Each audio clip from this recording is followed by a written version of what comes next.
medium density residential zone R2 to a C1 zone, section 3.4 neighborhood commercial zone C1 using 5,000 square feet of C1 floating zone established by ordinance number 860. All persons testifying shall be deemed parties to the application, must provide their name and full mailing address if they wish to be notified of the decision and continuances, appeals, or other procedural actions required by the code. The city zoning code specifies the applicable criteria to be relied upon in the making a decision. Those criteria and findings of fact are in the city staff report. Public testimony should be limited to those criteria and findings of fact or to other city or state land use standards that the person testifying believes apply to the proposed land use action. Failure to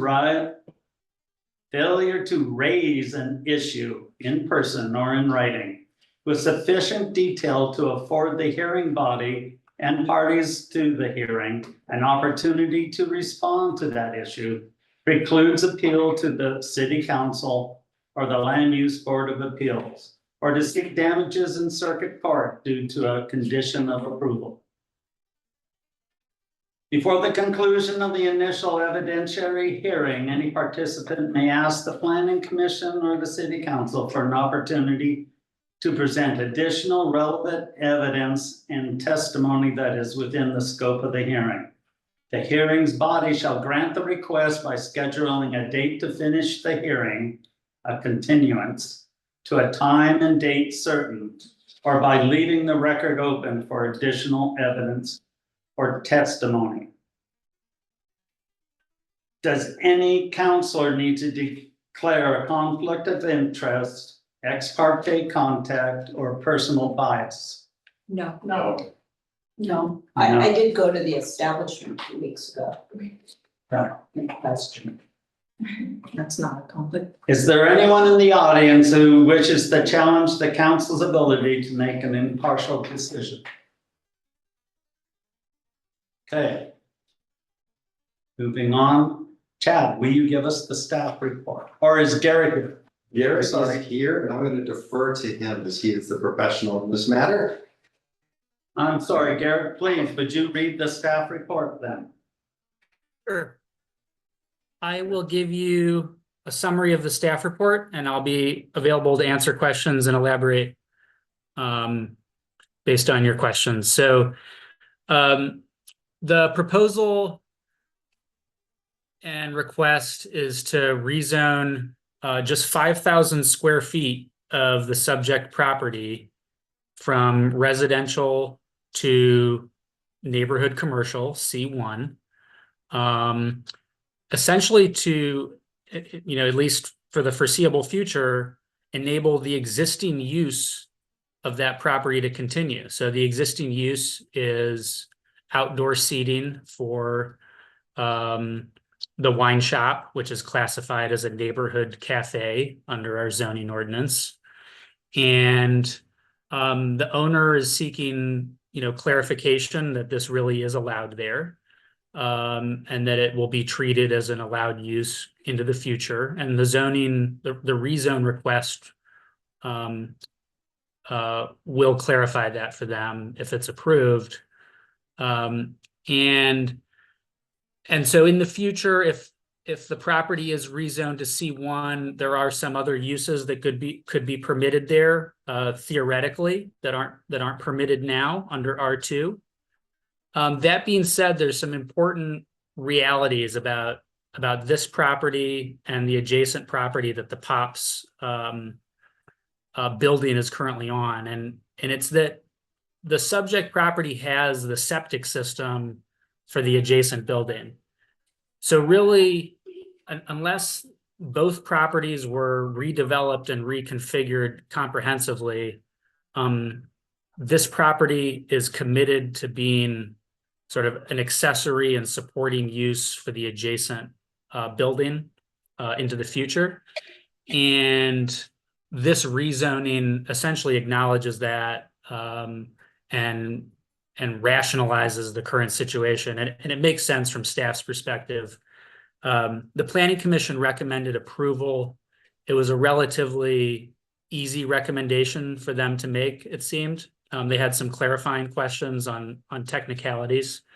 But they found that the rezone request would be consistent with the policies in our comprehensive plan, and that it met the other criteria for a rezone. We had several people testify in the Planning Commission meeting in support of the rezone request. And we didn't have anybody testify in a neutral manner, and nobody testified against the rezone request. So there weren't new pieces of information coming from the public that we had to address there in the hearing or since the hearing. Ultimately, it's your all's decision whether or not to approve it. The findings in the staff report would support approval of the rezone. It is totally up to you whether or not you want to approve it. If we find new information in this hearing that calls the wisdom of that recommendation into question, we would write those findings up and support whatever decision you make. So I think that those are most of the main points I wanted to make. You know, I'll comment on the idea that this is a floating zone amendment. So to summarize that concept, the city several years ago approved a rezone that removed C1 zoning from the city's zoning map, right? So there was a property that was zoned C1 neighborhood commercial in downtown Gearhart, and the city council removed that zoning and wanted to ensure that that amount of C1 zoning would be available for somebody else to use in the future in downtown Gearhart. And that desire, that intention was made in coordination with the state of Oregon Department of Land Conservation and Development, because we are supposed to have a certain amount of commercial zoning in our city to support a certain amount of employment in our city. And so they were interested in us not completely losing and removing that square footage of C1 zone. We also, in our comprehensive plan, are somewhat unique in Gearhart in having policies that really discourage adding more commercial zoning to the city, or being very specific about under what circumstances we would ever want to add more commercial zoning to our city. And so part of the intention with that ordinance 860 establishing 5,000 square feet of C1 floating zone was to clarify that, yes, in this case, we are reserving this C1 floating zone, and we will be using it somewhere in downtown Gearhart in the future. So that opportunity has come. We did, the applicant approached the city about doing this.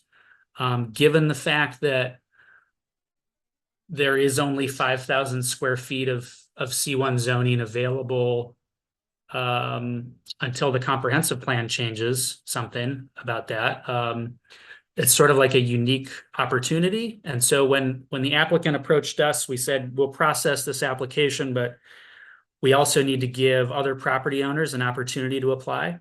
And so this was a little unconventional in that before we even processed the application, we put out a public notice inviting others to apply.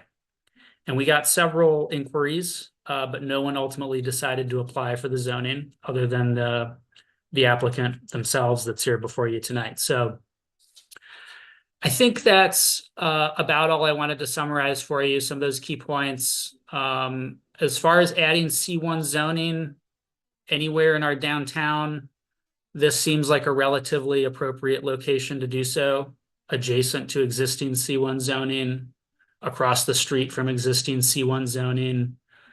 To the west is residential zoning, but it's a vacant lot immediately to the west.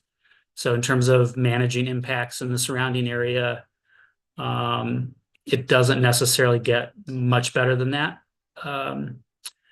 So in any case, I'm happy to answer any more questions that you might have and dig into any of the findings that you might want to look into more. Thank you. Thank you, Garrett. Does anyone have any questions about the staff report they want to direct at Garrett?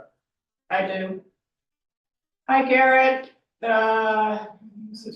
So in a C1 zone, it says a manufactured dwelling is allowed. Is that correct?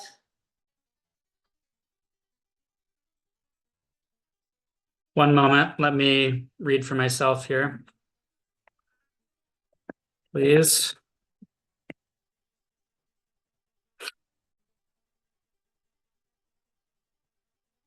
Neighborhood grocery markets, barber, salon and spa services, arts and craft gallery and studios, government facilities limited to a post office, offices, and a manufactured dwelling would be permitted as well. And the manufactured dwellings are also permitted in the residential zones. So that would be permitted currently under R2 as well. I'm gonna double check myself on that, but pretty clear memory of it. Okay, and then I just wanted to clarify, I thought I saw in some of this literature that a neighborhood cafe is supposed to be open 11 months of the year. Is that also correct?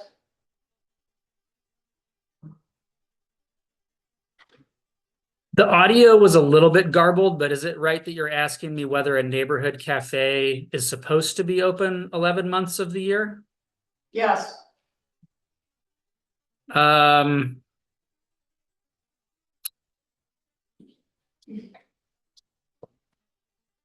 One moment, excuse me.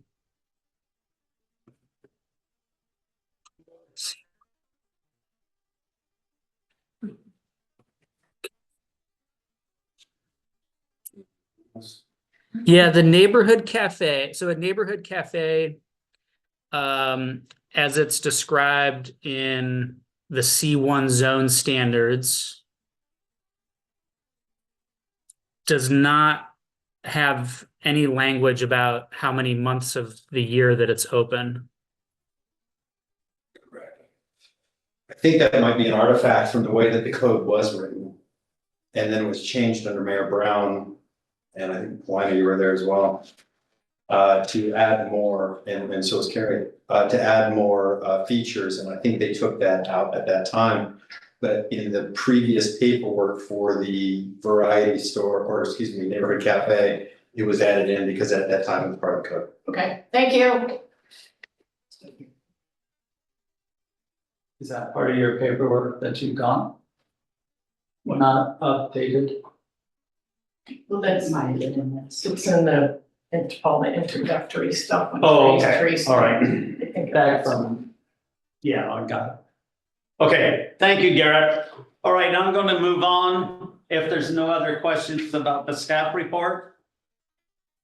All right, right now we got the applicant's report, and that almost sounded like you read that too, so who reads the applicant's report? That would be the. Megan? Okay, are you going to read your, I have a statement prepared. In that, Name and address. yes, my name is Megan Masterson. My mailing address is P.O. Box 2113 in Gearhart, 97138. And I have a brief statement that I think captures my application, if that works. First and foremost, thank you both Mayor Smith as well as City Council members for your time on this matter. And thank you to the customers and Gearhart residents who have joined this call and this meeting in person to support this application. Mert Meeker is also joining the Zoom call. And he is my real estate broker and land use consultant and has been, highly supportive of this application. I submitted this application because I feel that it will allow me to augment the patio to better serve my neighbors and enrich the neighborhood commercial zone in downtown Gerhart. I envisioned opening this space. I wanted to create a community hub. The outpouring of support from Gerhart residents over the past 6 months has been astounding and affirms that we've been successful in this vision. I'm now applying to rezone the patio lot so that I can continue to respond to the community's requests.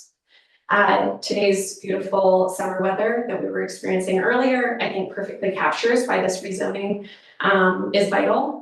Under my current zoning, I'm not able to make any permanent changes to the lot, and I'm hopeful that with updated zoning, I will be able to make relatively minor changes to better accommodate guests across seasons.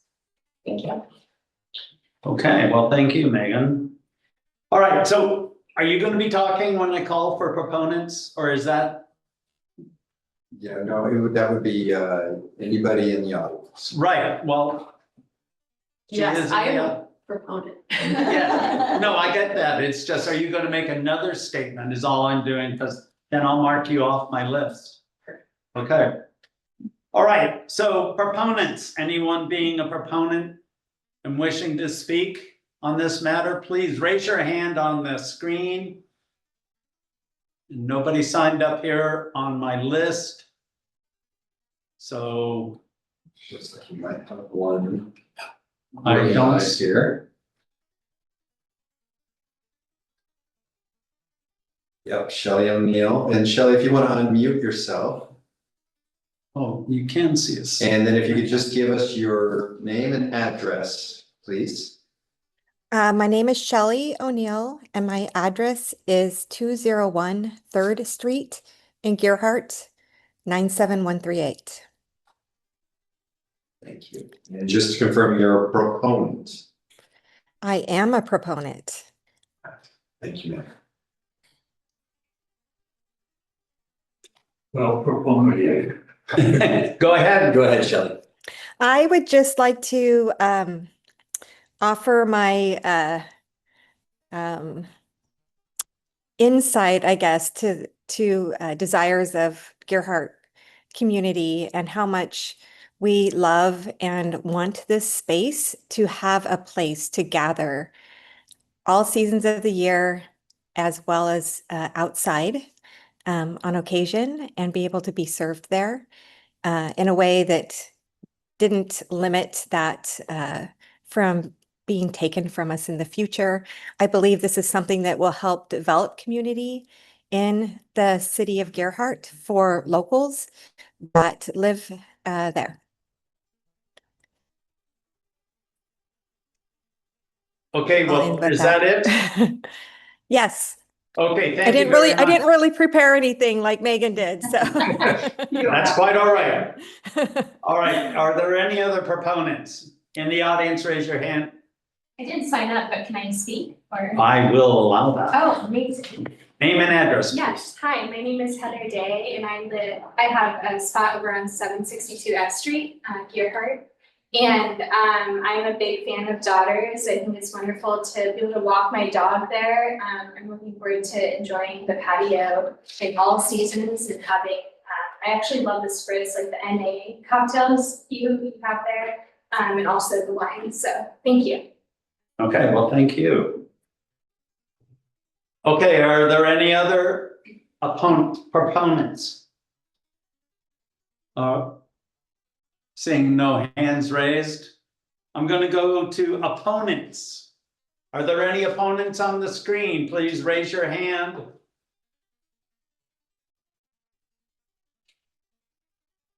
And I'm not seeing any hands raised. Are there any opponents in the audience? Seeing none, I'm going to move on to neutral comments. Anyone in the audience with a neutral? Okay, seeing none, I'll go to the screen. If you've got a neutral comment, please raise your hand. Seeing none. I'll wait for the applicant's rebuttal to nothing but positive input. But I don't think that's necessary. Okay, at this time, I'm gonna close the public hearing because there's nothing more to discuss.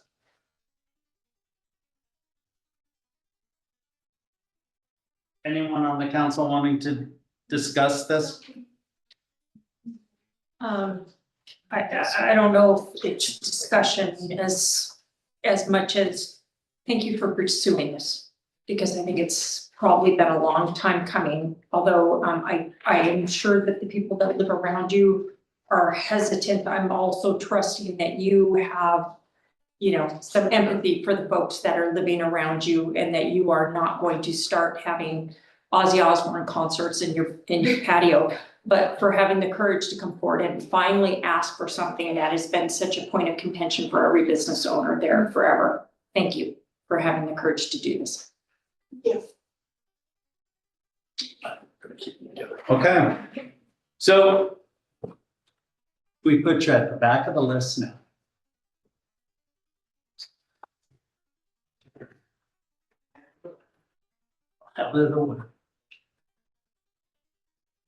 Okay, city council meeting, August 6th is called to order. Is there any declaration of interest? Conflict of interest, I'm sorry. No. I'm not interested, I guess. No, anyone down here? No conflicts? All right. Let's go to the executive session meeting minutes and someone give me a motion. Motion to approve. Second. All those with any discussion or corrections? Okay, all those in favor say aye. Aye. Aye. All those opposed? All right, let's go to the regular meeting for July 2nd, 2025. The what? And the public. I do not have that on my list of things that I need to, oh, and the hearing. I got it. Excuse me. It's just one step. Move to approve the minutes for the public hearing and regular meeting of the city council, Wednesday, July 2nd. Can I get a second? I'll second. Or, Can we discuss for a moment? yeah, sure, that's. Okay, page 6, line 11, it's David Attenborough. Oh, yeah. Somebody wants to amend their motion. Yeah. So we need to amend the motion with changes? Yeah. Corrections? With a correction? Yes. Move to approve the minutes from the public hearing and regular meeting of the city council Wednesday, July 2nd with amendment. With a correction. Corrections. Okay, now a second. I'll give you a second. Okay, is there any more discussion or corrections? Thank you for finding that. Hearing none, all those in favor? Aye. Aye. Aye. Okay. Everyone's got a copy of the planning commission report and paperwork and minutes. Are there any questions to be asked of Chad? No questions, just a comment. I've been impressed by the last two sets of the last couple of months minutes from the planning commission and the discussions that they've been having, that they've been thoughtful and but it is, and I know that we've created a delay in order to try and improve the quality of the product that's coming to us. But it's still, with that delay, it's still caught, I just want to make a note that for me, if there's any way that in the future we could figure out a way to speed up the minutes so that we're not a couple of months behind, it would be awesome.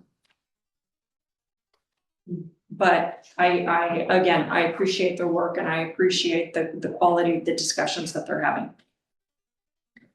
It's just harder for us to be timely in responding to matters in time without directly inserting ourselves into their meetings, which would, I think, would be inappropriate.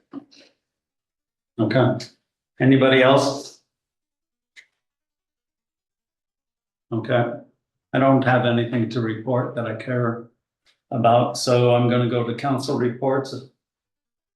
Sharon? Yes, so I participated in the July 5th beach cleanup, and the only reason I'm mentioning that is because I was incredibly impressed with the amount of residents that were out there helping to clean up the beach. It was very gratifying. An update on the Second Street, property, issue is that it is in progress to reach the point where that property will be preserved. That's all I can say about it at this point. Paulina and I moved, city emergency cash from one location on Pine Ridge to a different location on Pine Ridge. And then lastly, I attended the airport committee meeting in which we completed the bylaws and sent them to Seaside City Council. Okay, thank you, Paulina. I also did the July 5th beach cleanup. Wanted to say thank you to Dana and to the staff for such an organized approach to the 4th of July weekend in general. Also met with Chad and the mayor with a survey consultant a couple of times, met with the mayor one time. As Sharon mentioned, we moved the cash, that's on Pine Ridge Drive. I attended the Plattsburgh County Housing Task Force. That was primarily a presentation from the Oregon Housing and Community Services, looking at, they're looking at getting some grants within the county again for doing more work on the buildable lands inventory, specifically looking at city-specific opportunities. So that's also in the works, but hasn't been funded at this time. Also went to the LSC Small Cities President's meeting. And that was a long discussion about revenue sources for cities, because we, like many other small cities in Oregon, are strapped for cash. So that was a really excellent presentation and handouts, went over a number of kinds of opportunity, as well as ways to reach your community members. Newer ways. That's all I have. All right. Dana. So again, reiterating what everybody else said, thank you so much to everybody who showed up for the beach cleanup. One of the things that came out of that is several of us out there on the beach were talking about how sustainable that is for us to continue to expect our community members to get up after a night of all night long being awakened by fireworks, to getting up at 7 o'clock in the morning and going out there and challenging the people that are sleeping on the beach, and how long that's going to turn out to be a safe and non-combative endeavor. What we really need is for the state to step up and do their part in going out there and ensuring that the people that celebrate on the beach are safe and that they're not littering and whatnot. And so to that end, I have been talking to some community members about creating, perhaps as a citizen, creating a letter that if other people wanted to sign with me, we could set up a booth out there at the post office and have people sign if they're interested in supporting that effort. So that keep your ears open for that. That's coming soon. I had a Cedar board meeting, also met privately with representatives Cedar, and they wanted to talk about what they offer to Gearhart and reiterate their value to this county. A lot of folks don't understand Gearhart,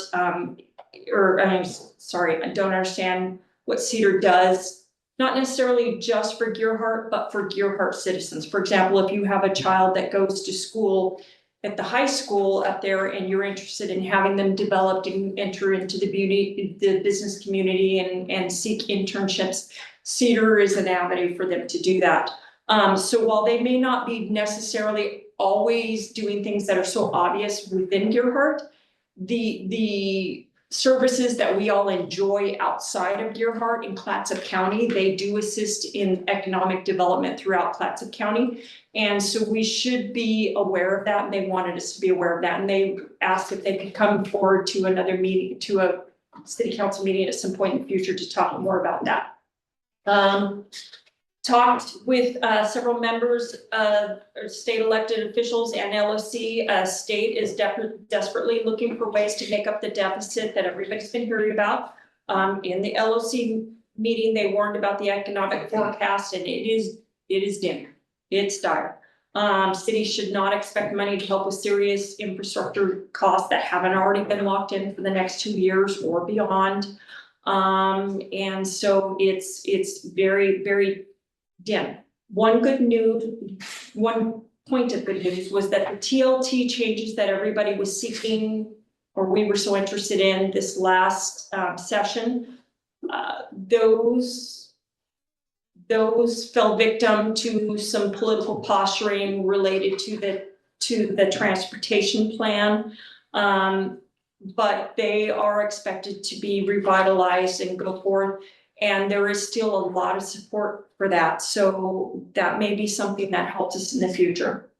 And then I spoke to a lot of citizens. I went to the July 4th after the July 4th parade, I sat at the fire station and set up all of the boards that we have had from the public work sessions. And I talked to people about what do they mean. And I got a lot of really positive impact. I got some people telling me what they really thought about it. It was a good endeavor, and I'm glad that I did it. I normally start off my comments with an attaboy or a shout out to people that did something well. And I forgot to do that in this instance. I wanna point out that I want to say something good about the fire department. Many may not be aware, and I'm going to share with you some stuff that I saw in the Clatsop County Facebook post, and that was that there was a response to Marion about a month and a half ago, and a subject was essentially not responsive when our folks arrived on scene. And shortly thereafter, after all our folks were on scene, this person was well enough to go to the hospital. So that tells me that our fire department responded to a critical medical emergency and did exactly what we would hope that they would do. And then just shortly, about a week ago, we had a fire on South Ocean Avenue. And our county worked together in the way that our emergency response network is supposed to do. And everybody responded because we do not have a fire station that is large enough to house ladder trucks, and ladder trucks are really critical to the successful outcome in a structure fire. Seaside was thankfully for us available, and they rolled theirs, and they were able to park out front. Everybody did exactly what they were supposed to do. And not only was the house saved, but the neighbors around them were not impacted. And so I think that our fire department deserves a big shout out for that. And I want to say thank you to them. But for those that would say, well, Seaside arrived first, that's not really an accurate saying. And there's so much nuance that I'm not going to go into here. But what I can say is that there are many times when Gerhart arrives first in Seaside or Warrenton or wherever, and we all work together. And that is the way it's supposed to work. We all rely on each other, and there is no way that we could operate with Seaside going away, Gerhart going away, Warrenton going away. They all work together. And I'm gonna leave it at that. If you have anything to say after. I have nothing to say, thank you. Thank you. Hey, Chad, before I go to the officer reports, did we stop the recording and restart it? It is going. It is going, okay, but we never did stop it? I didn't stop it in between. Yeah, okay. Yeah, I went ahead and. Christie's done it. She's gonna be a little upset with me, but I think it'll work. Okay. All right, so we're gonna go to officer reports, and first off is Chief Gregory. Good evening. Stats were completed. I believe I put a copy of each one on your area. Only thing that wasn't done was the vehicle mileage. We had a vehicle shop. I'm busy, so I just didn't jot that down. Everything else is there. July was busy, especially the 4th as expected. But it went pretty well. Most of the firework calls were on the beach. There wasn't a lot in town. We confiscated quite a bit of fireworks. I think what helped a lot was the preparation. Obviously, a lot of, as Councilor Dana mentioned, all these agencies coming together, working as a team, knowing what each other is doing. I think it just helped out a lot. That being said, I think we prepared for the worst. We really just didn't get the worst. It wasn't as busy as I think we thought it would be, which is good. I would rather be in that boat than the opposite. There were no DUIs in Gearhart, and the cars that we did stop a lot of cars that night, all had designated drivers, so kudos to them. It's great to see that trend and people were paying attention. Sergeant Brown attended a detective level training this month in Tillamook, so that was good for him to go to. Happy he did that. A reminder to everyone, this weekend is beach volleyball in Seaside and Regatta in Astoria. Lots of traffic, so you gotta go somewhere, that you probably should leave a little earlier than you normally would, and just be patient while the tourists are here. We'll get Monday soon, right? Case files, we were 81 cases over where we were this time last year. If you look at 2023, we're 198 cases higher than we were that year. Having 3 officers is proving to be unsustainable. It's a challenge. And I know that your Gearhart Fire has also increased their call volume quite a bit. I'll let them speak to that. So I feel like we need to have a serious conversation in the near future of how we can adapt and mold to be able to handle these changing times, because it's just getting busier and busier. And that's all I have. Thank you, Chief. Thank you. Excuse me. Oh, Dave, Yes, sir. so when you confiscated these fireworks, turn them over to the fire department? No, OSP's bomb squad comes through every year after the 4th of July, about a month or 2 later, they'll come through. We just hold on to them, they pick them up, take them and make them to the building. You're supposed to turn them over to the fire department. I agree with him. I mean, It's for the fun. it's a state law. You're supposed to. OSP's always come and gotten them from us, so. Okay, well, you're supposed to go to this guy over here. Okay. I've had this bone of contention ever since I was fire chief. Okay, well, I'll look into it. I appreciate it. Anything else? Not that he needs any more. Right. Side note, way back in the day, we used to have the best fireworks show. On the good. all right. Chief Como. Thank you, sir. We weren't able to 100% get the full report for last month ready for you guys. That's why you don't have to print out all the calls. But I was able to go through it enough to get all the stats from it, from that. So we had a total of 122 calls for July. 80 was inside the city limits and 30 was in the district. We sent out aid 12 times. 2 is to Seaside for fires, technical rescue in Hamlet, fire in Elsie. We had a little Cessna run off the runway at the airport, so we assisted the Coast Guard with that incident there. 4 times we had to go to Warrenton, they needed extra manpower. And then we had a fire in Lewis and Clark and 2 fires in Astoria. We did not, as last month, we did not receive any aid. We didn't needed people to come and help us last month. July of 2024 had 97 calls. Again, this year at 122. July of 2024 ended on incident 442, and we ended this year on 547, so we're 105 incidents above last year for that. And then the 2 staff vehicles you guys graciously approved. Thank you again for those. Those are finally done and in service, and we came in about $27,000 under budget for both of those put together. Good for you. So that went well. And I echo everything Chief Gregory said about the 4th. It was busy. We did do a lot of preparing for that. And it was, I don't wanna say anything that will hurt next year, but it was smooth. It went well. The fourth was very well. We again kicked out a lot of people out of the dunes that was trying to start fires in the dunes, fireworks in the dunes. So we were patrolling a lot through there. Because of the OSFM staffing grant that we got again, I had about 17 firefighters on shift that day, and about 8 of those put in a 20-hour day. We were here from 7:30 in the morning until 3:30 in the morning with that. The morning went well. We gave out about 1,300 hot dogs. And then had all of our other festivities stationed. Along with our patrolling, we ran multiple incidents. There wasn't any major incident on the 4th, which I was really thankful of. We were able to, there was a couple of people that came to us and asked for some courtesy rides, and we would rather them not get in a vehicle or staggered on the road. So we thought it was a better way to get a courtesy ride for that. Other than that, I think that's all I have.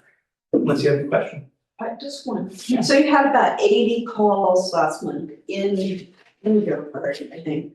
You said 110? Yep, 80 in the city limits. So for July. like, do you have off the top of your head, because I know you don't have the stats there, like how much of that was medical versus smoke? For last month, I'm not sure, but historically, every year that I've ran, the year of stats of how many is fire and how many is MVA, it's 48 to 52% medical every year for the year total. So an MVA would be medical. That's, we track that totally separate. That's just that, because that's a different response, different apparatus and different things happening. All right, do you get it out? Thanks. Perfect. The other previous years, the last 3 years was all on our website under NDE reports, and it's broken down much further for each one of those. And then, Any other questions? Thank you, Chief. thank you guys. All right, next is Master of Money, Justine. Hey, so this week's been a very busy week for me as we're getting ready for the city's annual audit. The auditors do request that I submit information electronically. And of course, I can't really get anything prepared, plus I have my regular job, so until after June 30th. So I have a short period of time to get them just collaborative data gathered up. So that's due on Monday. So I've been working on that. And then they will come here on site and meet on August 25th. So if any of you are interested in meeting them, they'll be here. And they do an exit interview with Chad. Noteworthy in the financials are some of the city's annual fiscal payments. These include our property liability insurance to CIS, which increased 5% this year, and it's charged to accounts general fund, the water fund, and the street fund. Our workers' comp payment, we pay one payment in the month of July to SAFE. It increased 13% this year, and it's put throughout the budget depending upon what the salary amount is, the job code, and some other things. Some other annual payments for the LOC annual dues, which was in 1059. Some police software that we're using up through December until we're going to transition over into our new software. That's in 10/12/70. Fire department software, which is called First Due. That's in 10/13/72.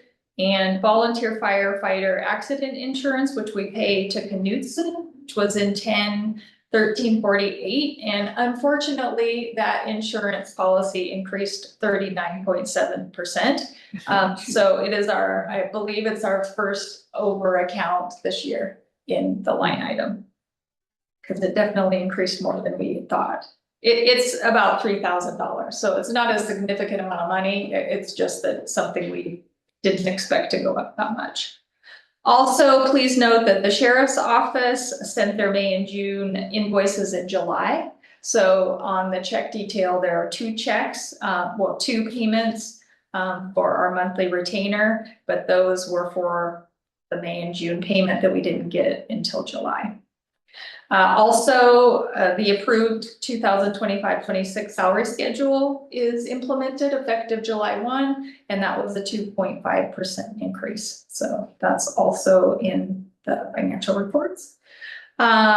Counselor Gould also shared, as she mentioned, going to the LLC with Counselor Cochran, the Oregon Local Revenue Tools Guidebook that was provided by LLC.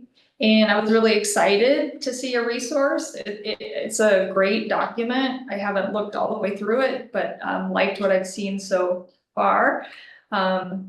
It was really interesting that one of the project findings was that cities all face the same revenue problems, but there is not a unified voice. And I think that's really interesting, because it's oftentimes when you compete with rural and urban cities, but I think the basis of trying to find revenue sources is often the same. So I'm hopeful that they'll continue these discussions collaboratively, and that maybe cities and affiliated organizations and legislators will start finding some common links for all cities to maybe get some traction and some new revenue sources, and hopefully not necessarily just taxing our residents. I also wanted to mention that there was late correspondence submitted by a local resident, so that's wasn't in your packet, but is online now. And that particular local resident did request some specific information, and I have been emailing back and forth with this person, and they've been very helpful and nice about what they're wanting. Although I'm not going to be providing a presentation as they requested tonight, I am providing some information that was distributed. So I put it at your place, and I will put it in late correspondence with his email so that the public has access to it. It looks like this. And then it has just a generic template that was provided to us by our rating company. This isn't something that I created. So I just want you to know that the city staff feels that reserve funds are essential. That was one of the key pieces that this person was interested in. And we really try to make a priority and make them essential. However, because our expenditures are outpacing our revenues, the city has had to reallocate some of our resources. So we haven't been able to support those reserve funds like we want to. The priority is providing essential services, and unfortunately, the city doesn't have a lot of extra resources to contribute to these reserve funds.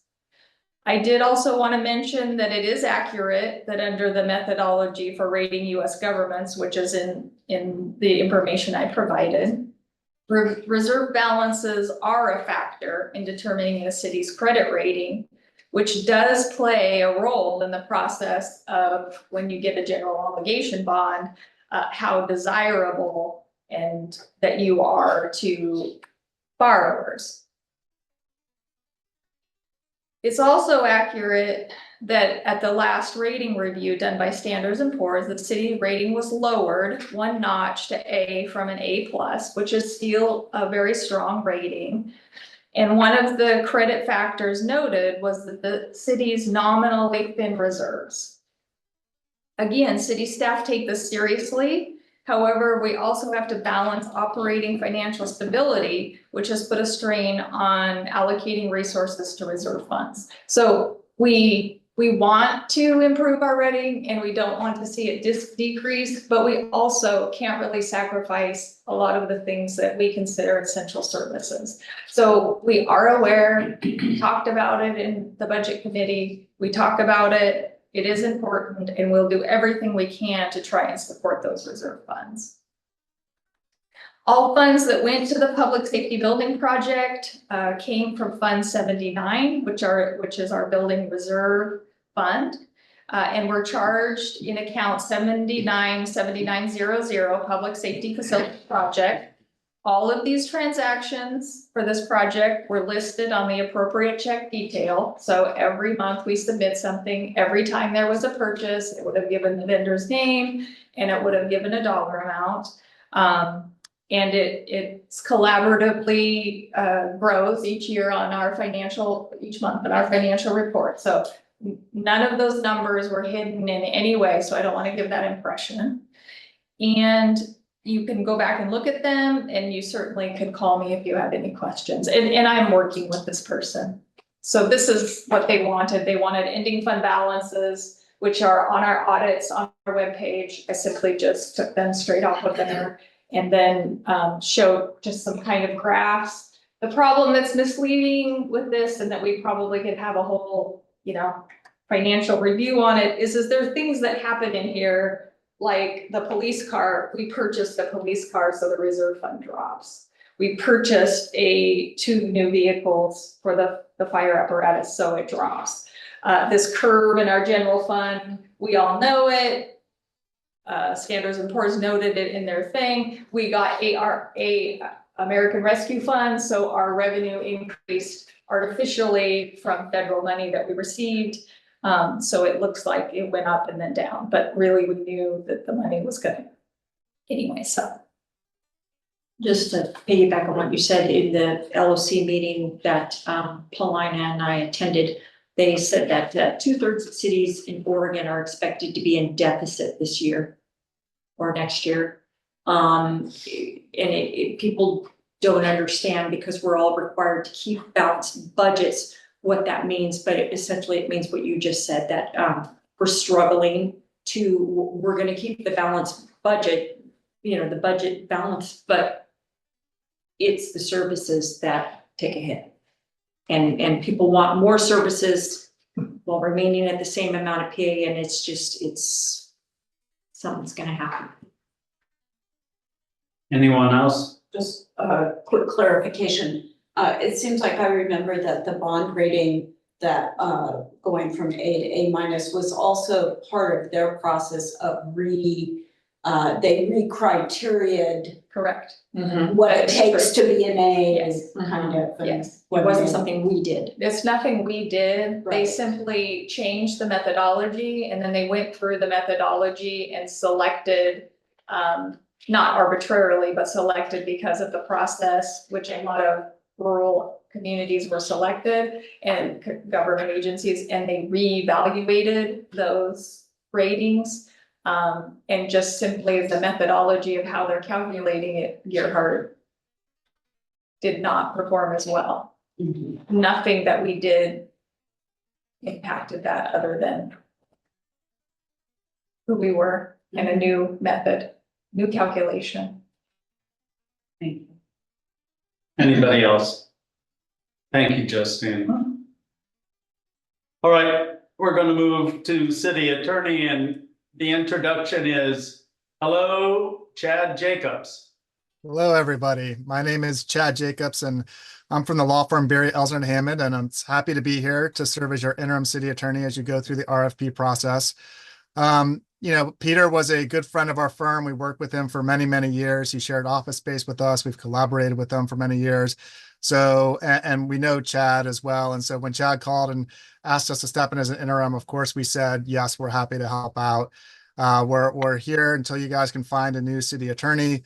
A little bit about our firm. We're a firm of 10 lawyers here in Portland, Oregon.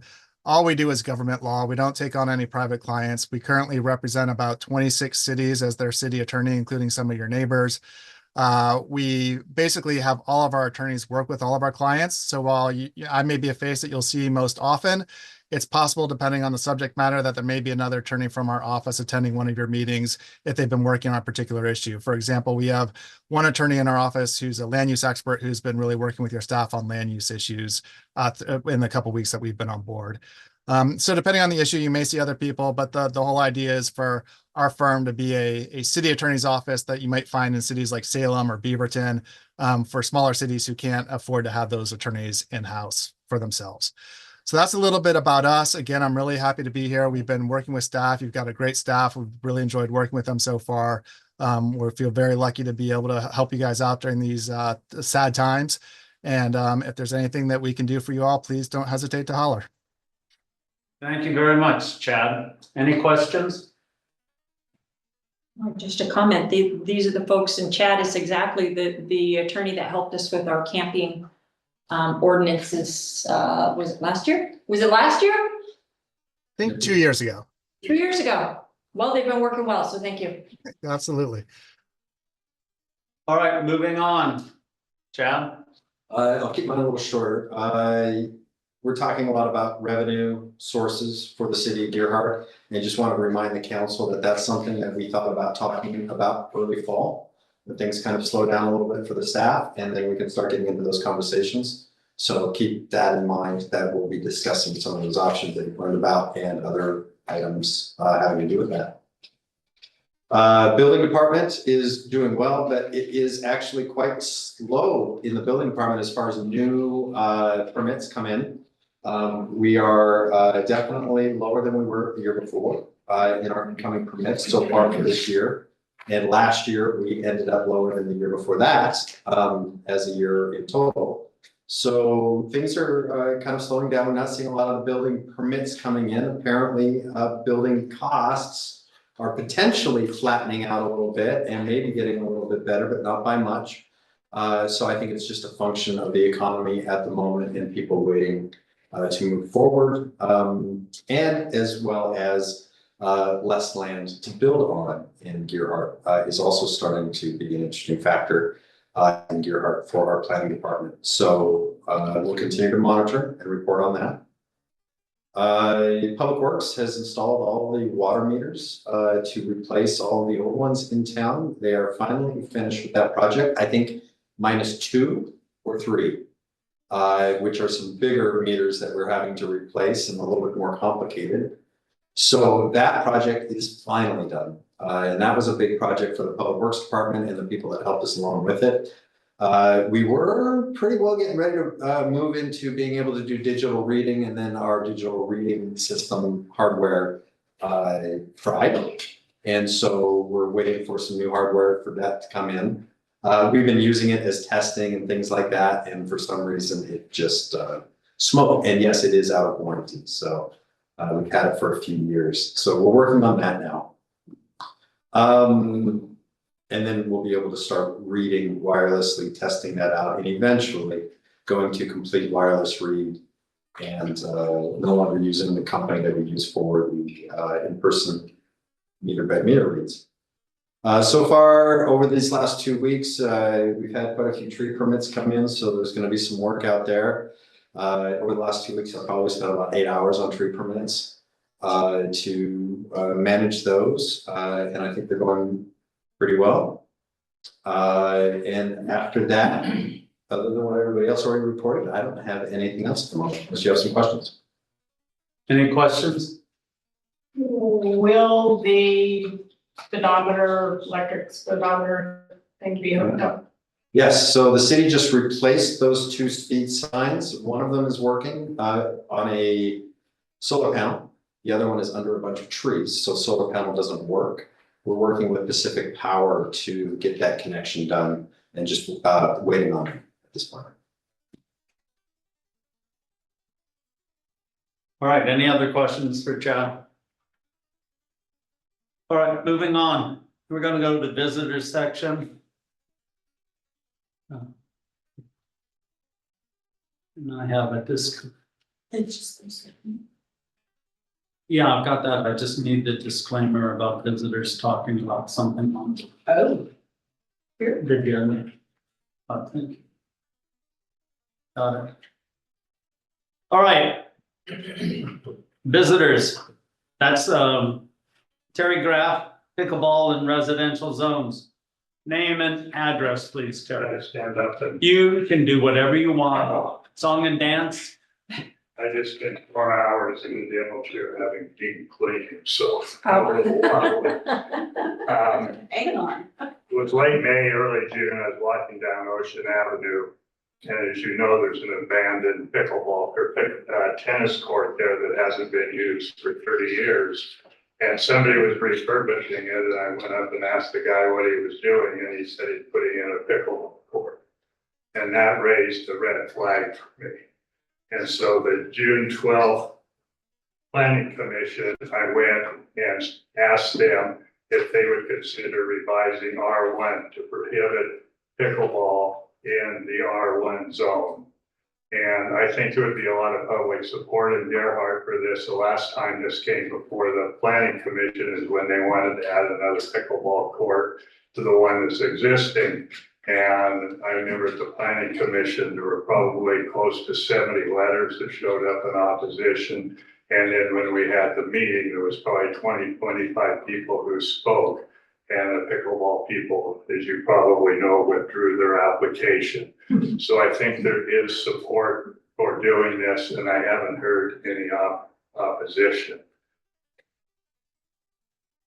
I know that this is only a pickleball noise issue.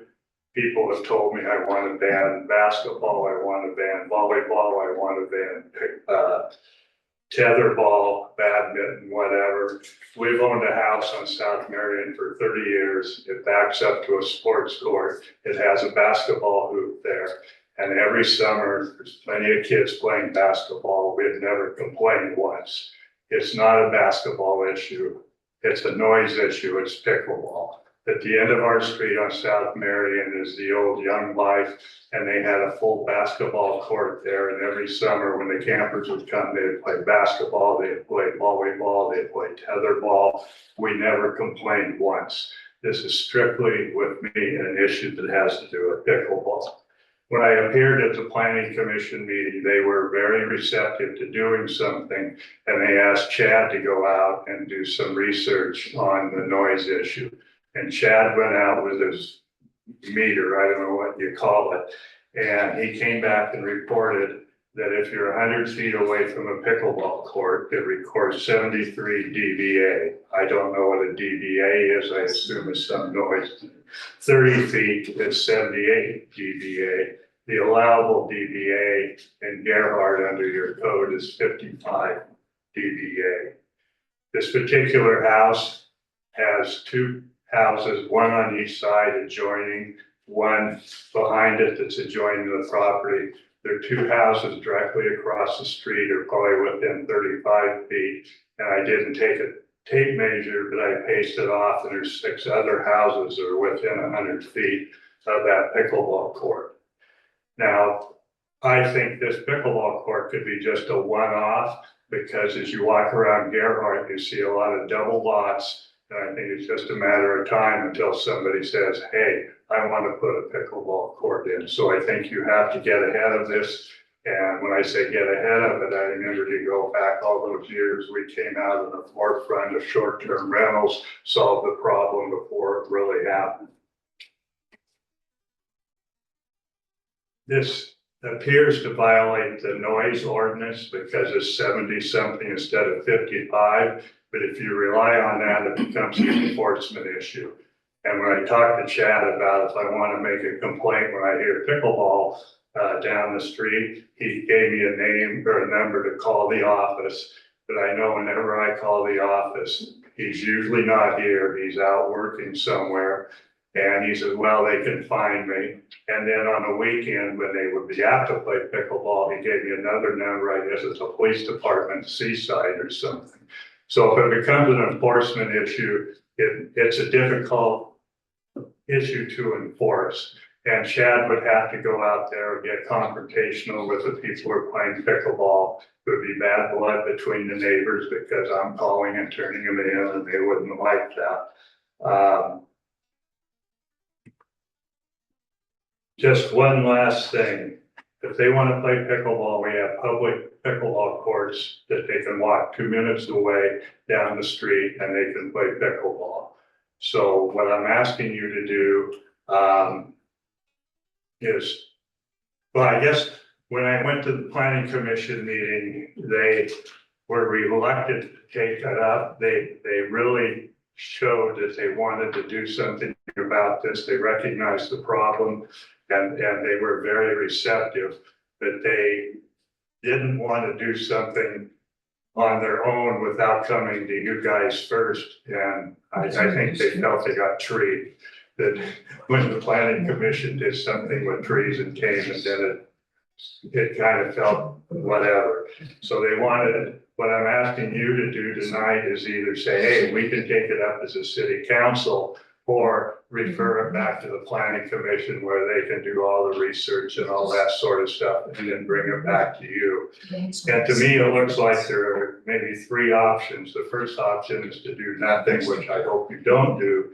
The second option is to amend the R1 to make it a prohibitive use. Or when the city planner did some research on places that had done this before. One that really caught my eye is they have, if 250 feet from the property line, there's other property, you can't do it.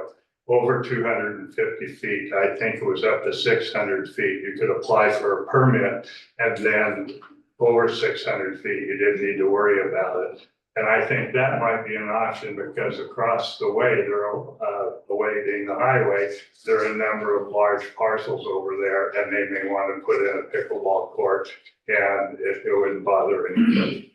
So that's my spiel. I hope you read my correspondence, and have any questions I'd be happy to answer. I have one question, Terry. Terry, we do have one question. Can I sit down? Yes, you can. Terry, what do you suppose the effect would be if someone had enough property to put a pickleball court indoors? So in a garage, say, or a shop, do you expect that would quiet the whole noise issue? You know, I'm not a sound person. I really don't know. But again, if you go down that road, again, it becomes enforcement. And I have this thing when I argue with my kids, if I say no, it's done. If you say maybe, you lose the argument. Mm-hmm. And that's kind of like if you say, let's give it, you know, they can play so many hours a day, or they have time period, or play indoor, outdoor. It becomes an enforcement issue. And if you look on Google pickleball is nothing but complaints what people are trying to do because of the noise issue. And if somebody here wants to play pickleball, all they need to do is walk down the street and they can play. I really don't see a reason that you need to have a pickleball court in a neighborhood right next to other houses. It just doesn't make any sense to me. So Terry, would you be okay with them having a tennis court there? Pardon? Would you be okay with them having a tennis court there? Oh, it's no, like I said, there was one basketball court. Tennis is not pickleball. You know, like tennis is not an issue at all. Volleyball isn't an issue. Badminton, tetherball, it's that boing, boing, boing, boing, boing that drives you nuts. And if you see in my correspondence, I did some research on pickleball sound, and it says it causes amnesia, it causes all these different things. So that's my 2 cents worth. Thank you. Well, thank you, Terry. That's very interesting. I'm not a fan of pickleball in residential areas. Unfortunately, it is up to a counselor if they want to make a motion that we refer to the planning commission to come up with something on the R1 and R2 zones. I'll make a motion. I live close to a pickleball court, and we bought knowing that there was a pickleball court there. And that's a completely different matter from living in a house, buying a house in Gerhart where our lots are not overly large, and then having a pickleball court unexpectedly move in next to you, because it's not just the ping, tick, tick, tick. It's the ow screaming and the, oh, you know, it's a lot of noise. It does not bother me, but it bothers my husband, and I can understand where that is something that could be a community issue. So I would make such a movie. When Chad did his research, he not only did the ping, ping, ping, he also did what he calls celebrations. And they were also over the 55 dBAs. Right. I think that if we're, you know, if we have other ordinances that regulate contractors from making noise that prevents people from enjoying their homes in peace and quiet, I think that this, along that same line, I think we should at least investigate it. So I make a motion. So the motion is to give it to the planning commission? To give it to the planning commission And and come up ask with them something. to look into it. And advise us. Does that sound okay, Chad, or do we need to clarify that more? No. Do you understand what we're saying? Yeah, I think we understand what you're saying. It's to work on and advise, work on some sort of ruling and advise the city council on moving forward with some sort of code to help with performance. Okay.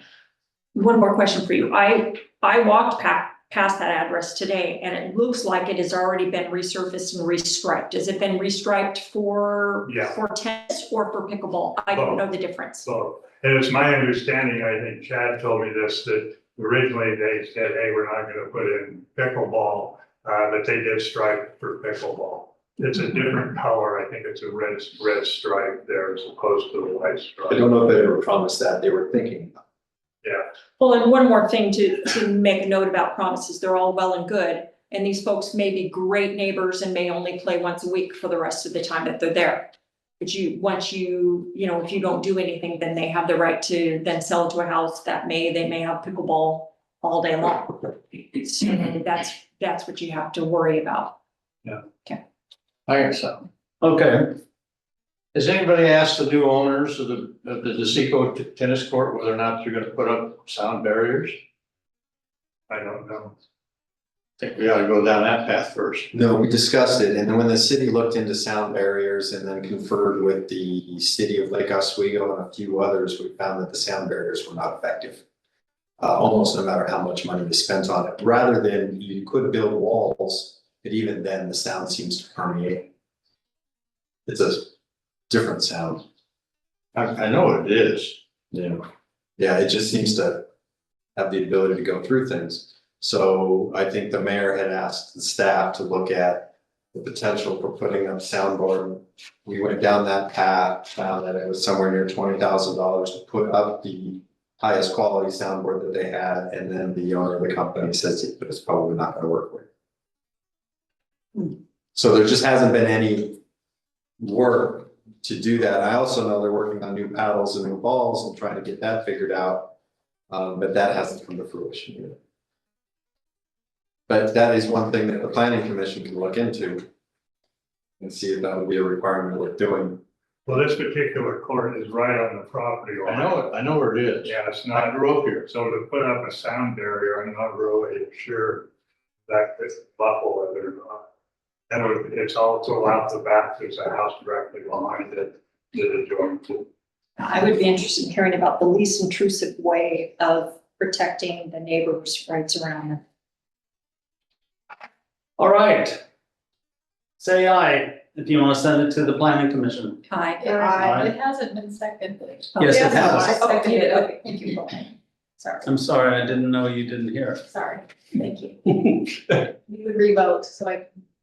All those in favor say aye. Aye. Aye. Thank you. Against? Abstain? No, I said aye. Oh, I didn't hear you. It's a hearing problem. So do I. She heard me. That's all that matters then. Well, thank you very much for your time. Yes. All right. We're gonna move on. Public communications, written and oral. Anyone wishing to address the city council concerning items of interest not on the agenda may do so at this time. All remarks will be limited to 5 minutes per person.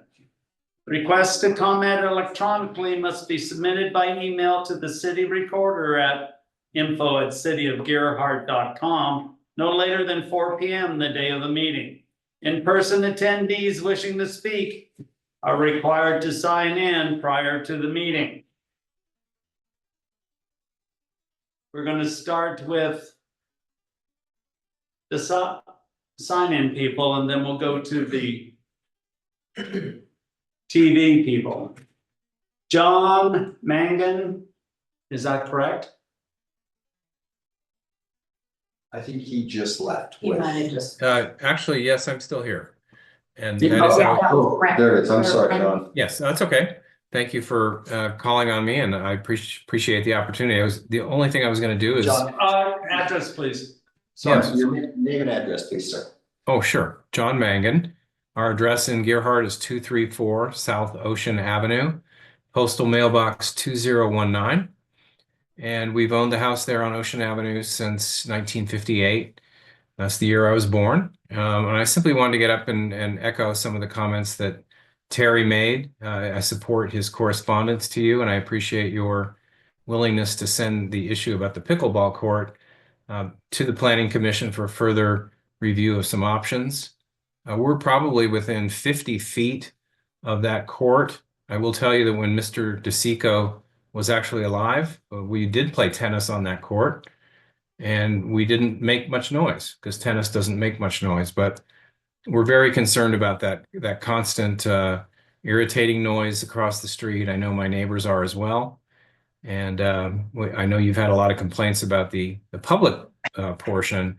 And I'm glad that you're looking at this and considering how it will affect the serenity, kind of the residential peace and quiet of our neighborhood. So I just want to thank you for that.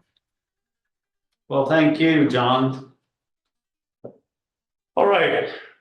Robert, I'm sorry, but is it please? Yes, sir. Okay. Thank you. Name and address, please, sir.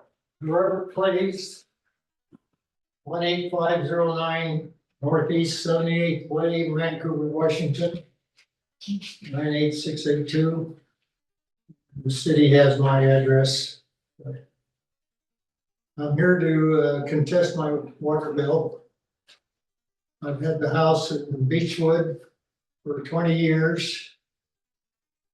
And only once when I put in lawn did I exceed the 7,400 gallons that is required or included in the bill.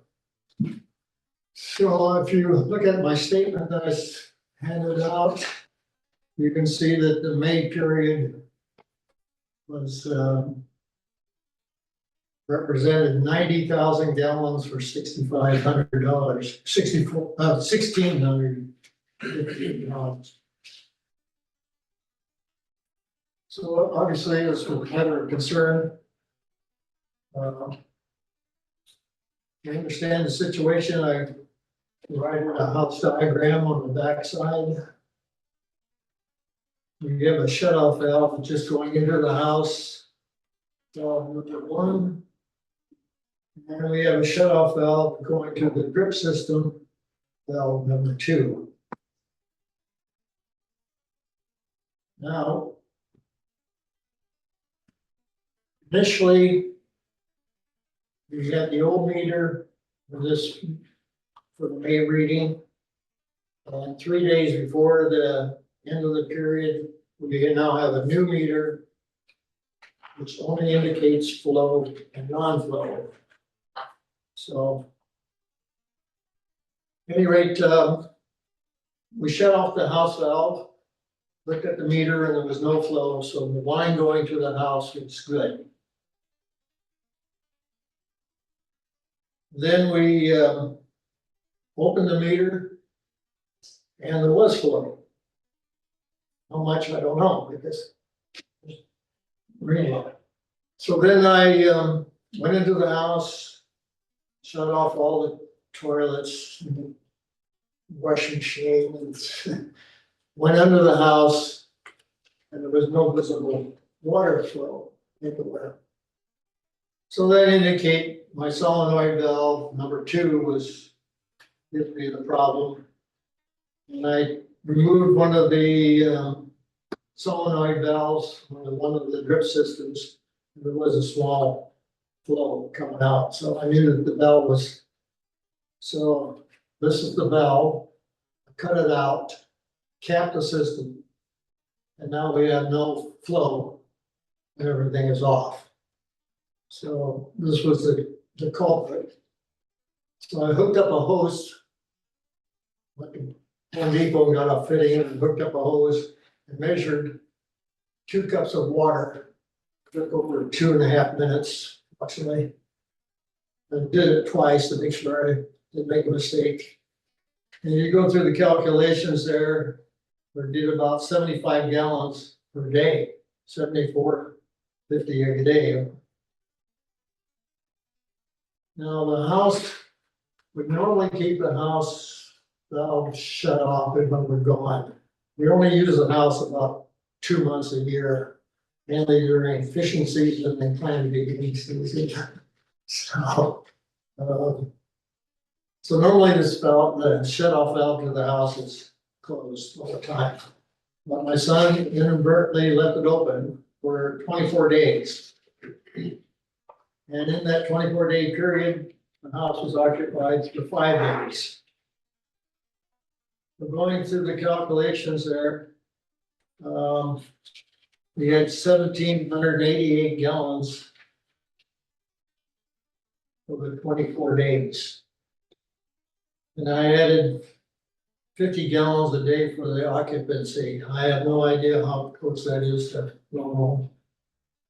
But at any rate, we ended up with about 2,000 gallons, or a little more, after measuring the leakage in this valve. So, what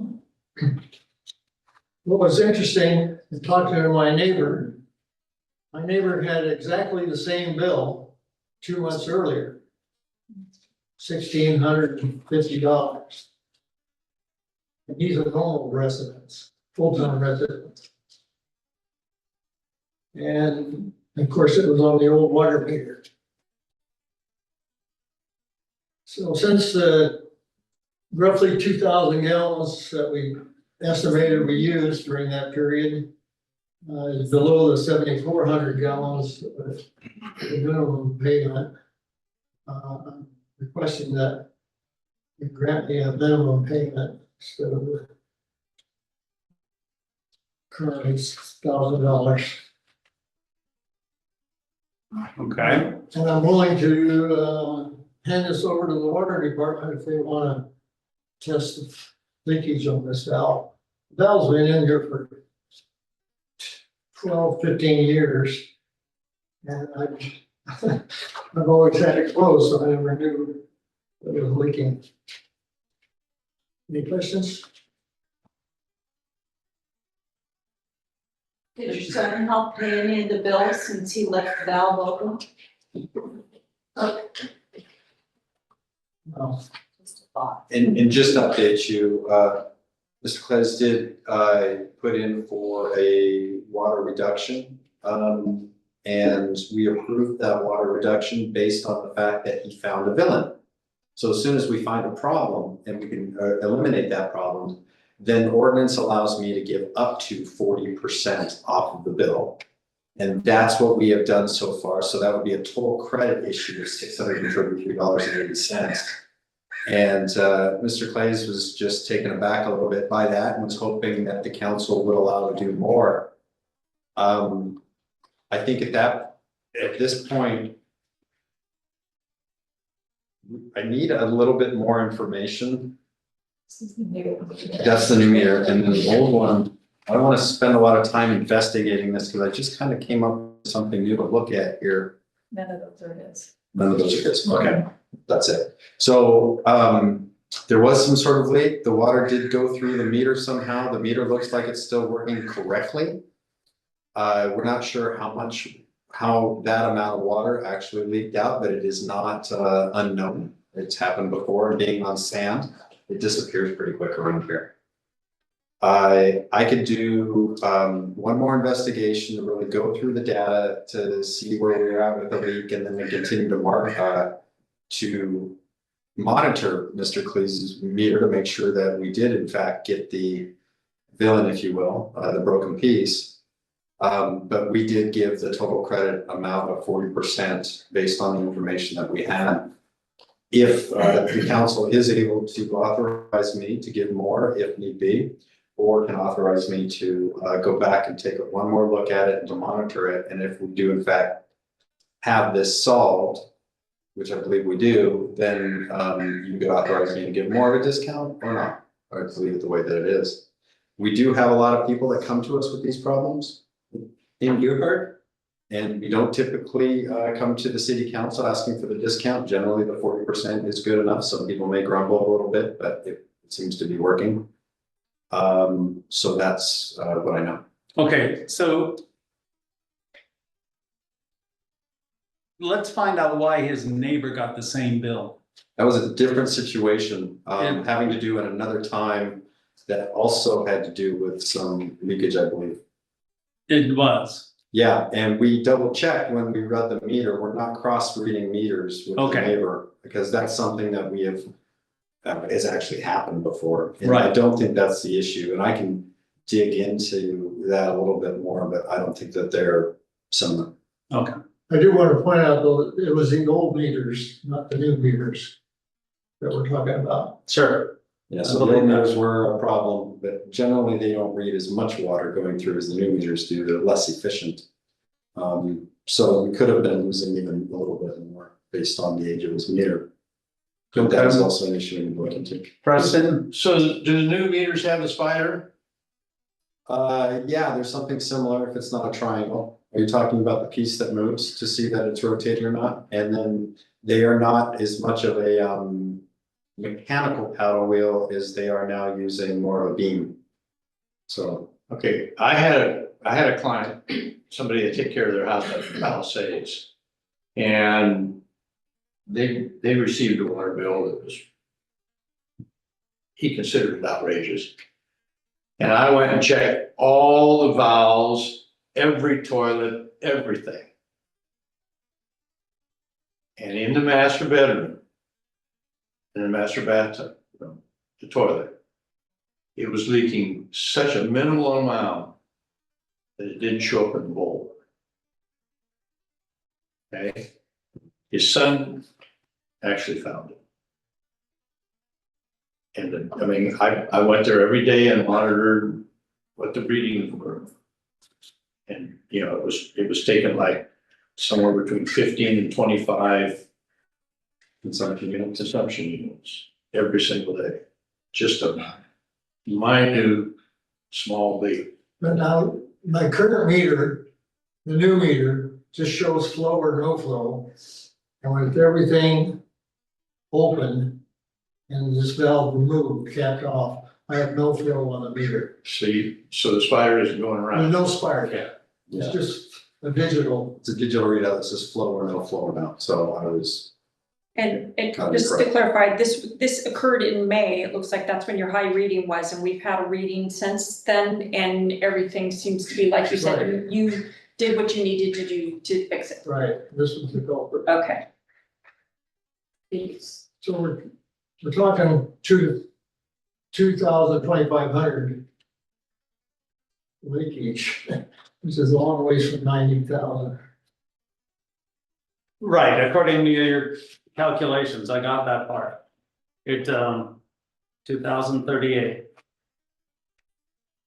So Chad, wasn't there, I'm trying to remember when it was, maybe like 3 years ago, somebody came in front of city council, do you remember that, gentlemen? Do you remember what city council did for him? Yeah, he was just overwhelmed with the bill, everything was correct. The city did everything right, they fixed the problem, and I believe that the council brought it down to what the normal bill would be for that particular period of time. So they forgave him pretty much the entire amount other than normal? No, the 40%. Candace Raymer came The 40%. for the meeting. She had a vacation rental Mhm. and it was on and flowing a lot.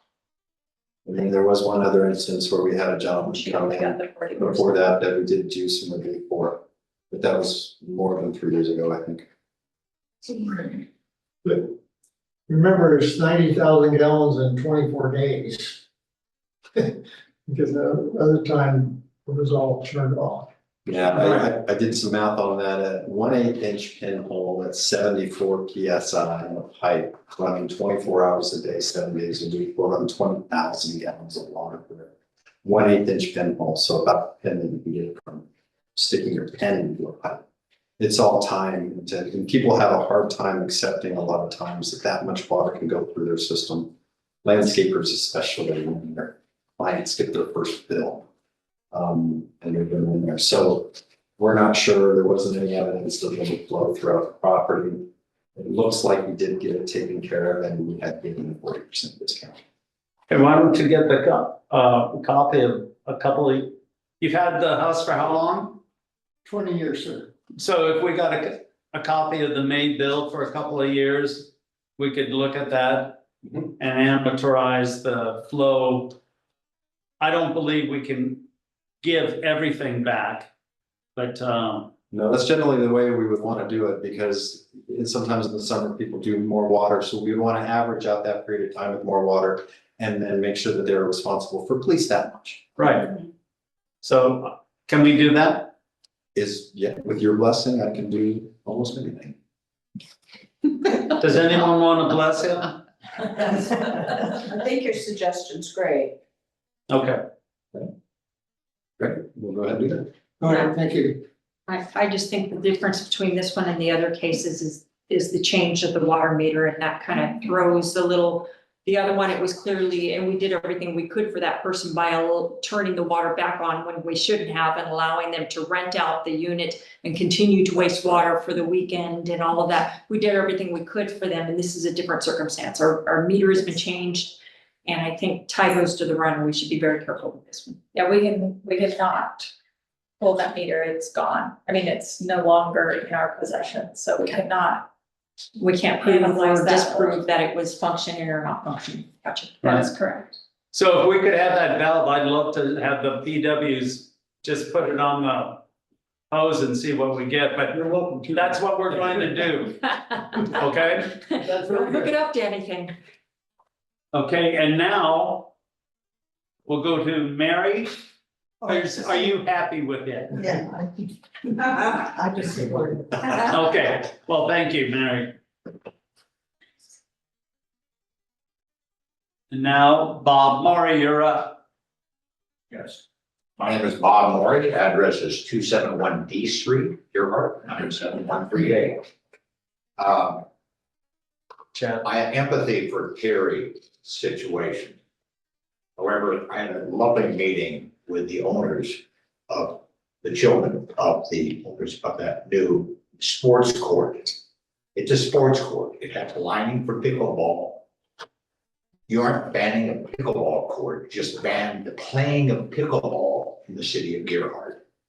That's different than calling this a pickleball court. It is not. It's a sports court. It's lined for tennis, it's lined for pickleball. You can go out there and shoot hoops. You can do other things, but you are not dealing with a pickleball court. And I, as a neighbor who would want to go by thing several times a day, thank them for the beautiful job. They did a professional job with their sports court. Now, somebody else mentioned about indoor, if you call that indoor pickleball. I have a gymnasium. I brought some of our pickleball players down to say, go in and play pickleball inside the gymnasium, close the door. I'll stand outside and see if we can hear anything. Do not come up with it, saying you cannot play in an indoor facility, because we will come back to you here in the next several months for, as Gary knows, a residential use on that particular property. And I totally anticipate that somebody might want to come inside and play pickleball. Now you open the doors, you would hear it.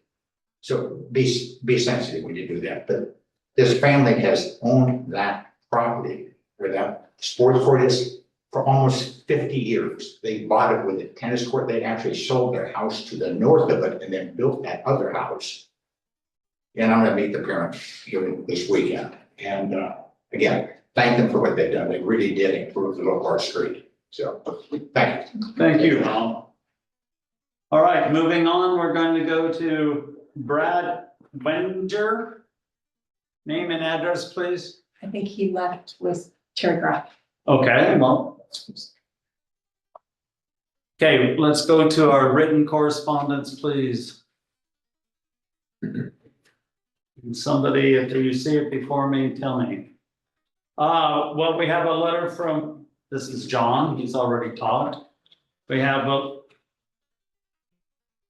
Justine, who's already done this. Is there any other correspondence I'm not seeing? That's late correspondence. That's late, that's why I'm late on this. Yeah, in the packet, there was a lot about pickleball. Pickleball from Sally Miller, Yeah, I'm questioning about North Ocean Avenue. North Ocean Avenue. And South Ocean. She's got her south and. Yeah, I think she meant to, yeah, she's got her directions. Okay, Although there is a court on Oh, I see. North Ocean as well. okay, well, There's a sports court on North Ocean, just west of Dick Fennick's place. Near. Yes. so anyway, we have a letter from Ellen Prendergast, Ellen Pendergrass. Kelsey Grout, Susan Hoffman, and they're all opposed to pickleball courts in residential areas. Helen Langton is against. And the property owner is Terry, geez. And then we have a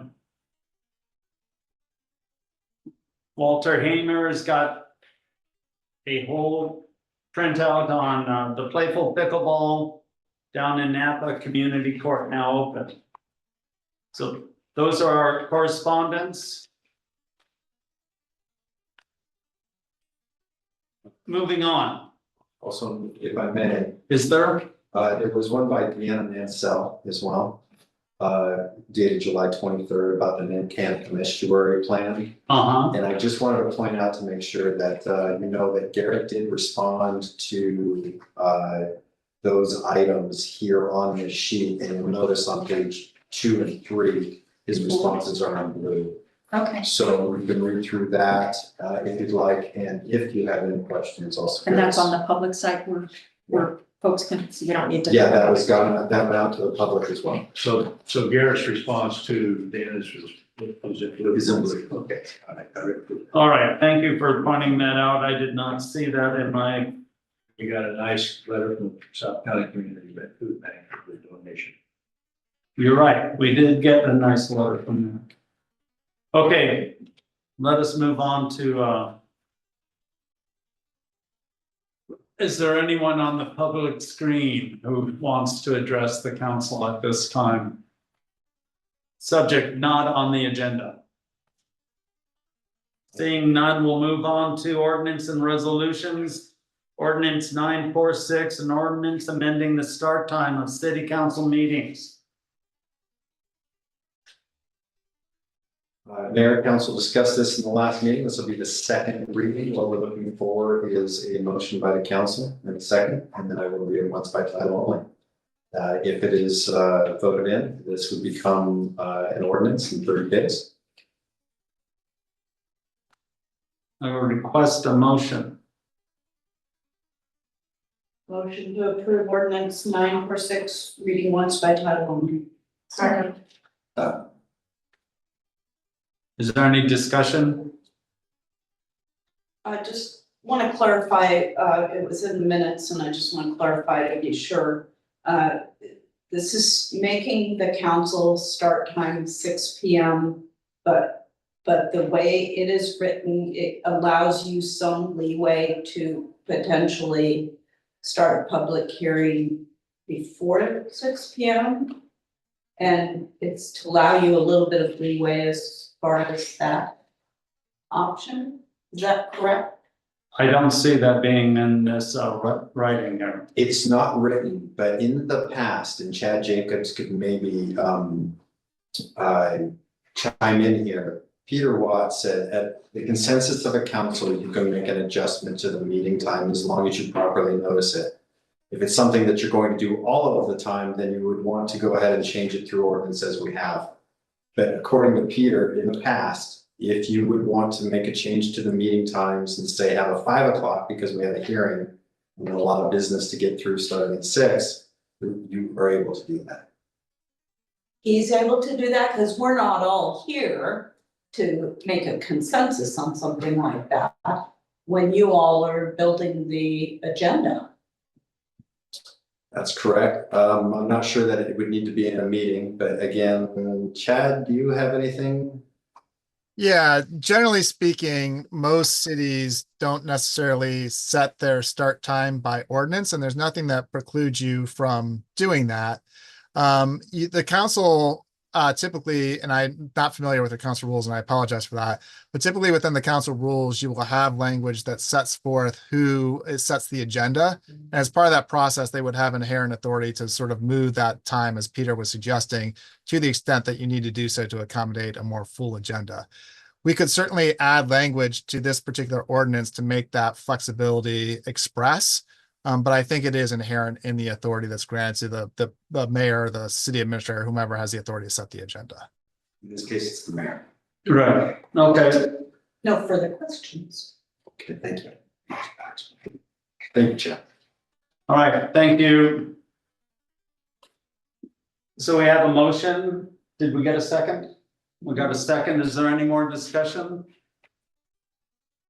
Okay, all those in favor of ordinance 946, say aye. Aye. Against? Aye. Okay, there's 4 and 1 nay. Chad, when I looked this up online, I can see several spots where it says that meetings start at 7 o'clock. Can we just make sure that somebody goes through and does a research and make sure everything online is updated? Yeah, that'll probably begin to happen again next week. It'll be there for the remainder of this week. And then next week we'll be able to. Make a good post, go out on the blog. All right. Moving on. Ordinance 947, an ordinance amending text of the City of Gerhart zoning ordinance, section 3.10 flood hazard overlay zone. Okay, Mr. Mayor, thank you. So this is the second reading of 947, amending the City of Gerhart zoning ordinance, section 310 flood hazard overlay. Am I the right one? Yeah. Yeah. Thank you. You didn't read the title. Yeah, so I'm just giving a synopsis. Council did unanimously approve this ordinance at the July City Council meeting. No new information has been received. Oh, I see where you're going with that. May we go back a little bit to the last ordinance, and I will read it once by title only as requested by council. Thank you, Justine, for catching that. All right. Thank you. For a rolled up newspaper to text. Yeah. Ordinance and resolution, second reading, an ordinance amending the start time of the city council meetings. Thank you very much. Now, moving again to the same ordinance. We know what it is. Can I get a motion for 947, second reading? By title only? Motion to approve ordinance 947 and ordinance amending the text of the City of Gilbert zoning section 3.12 flood hazard overlay zone.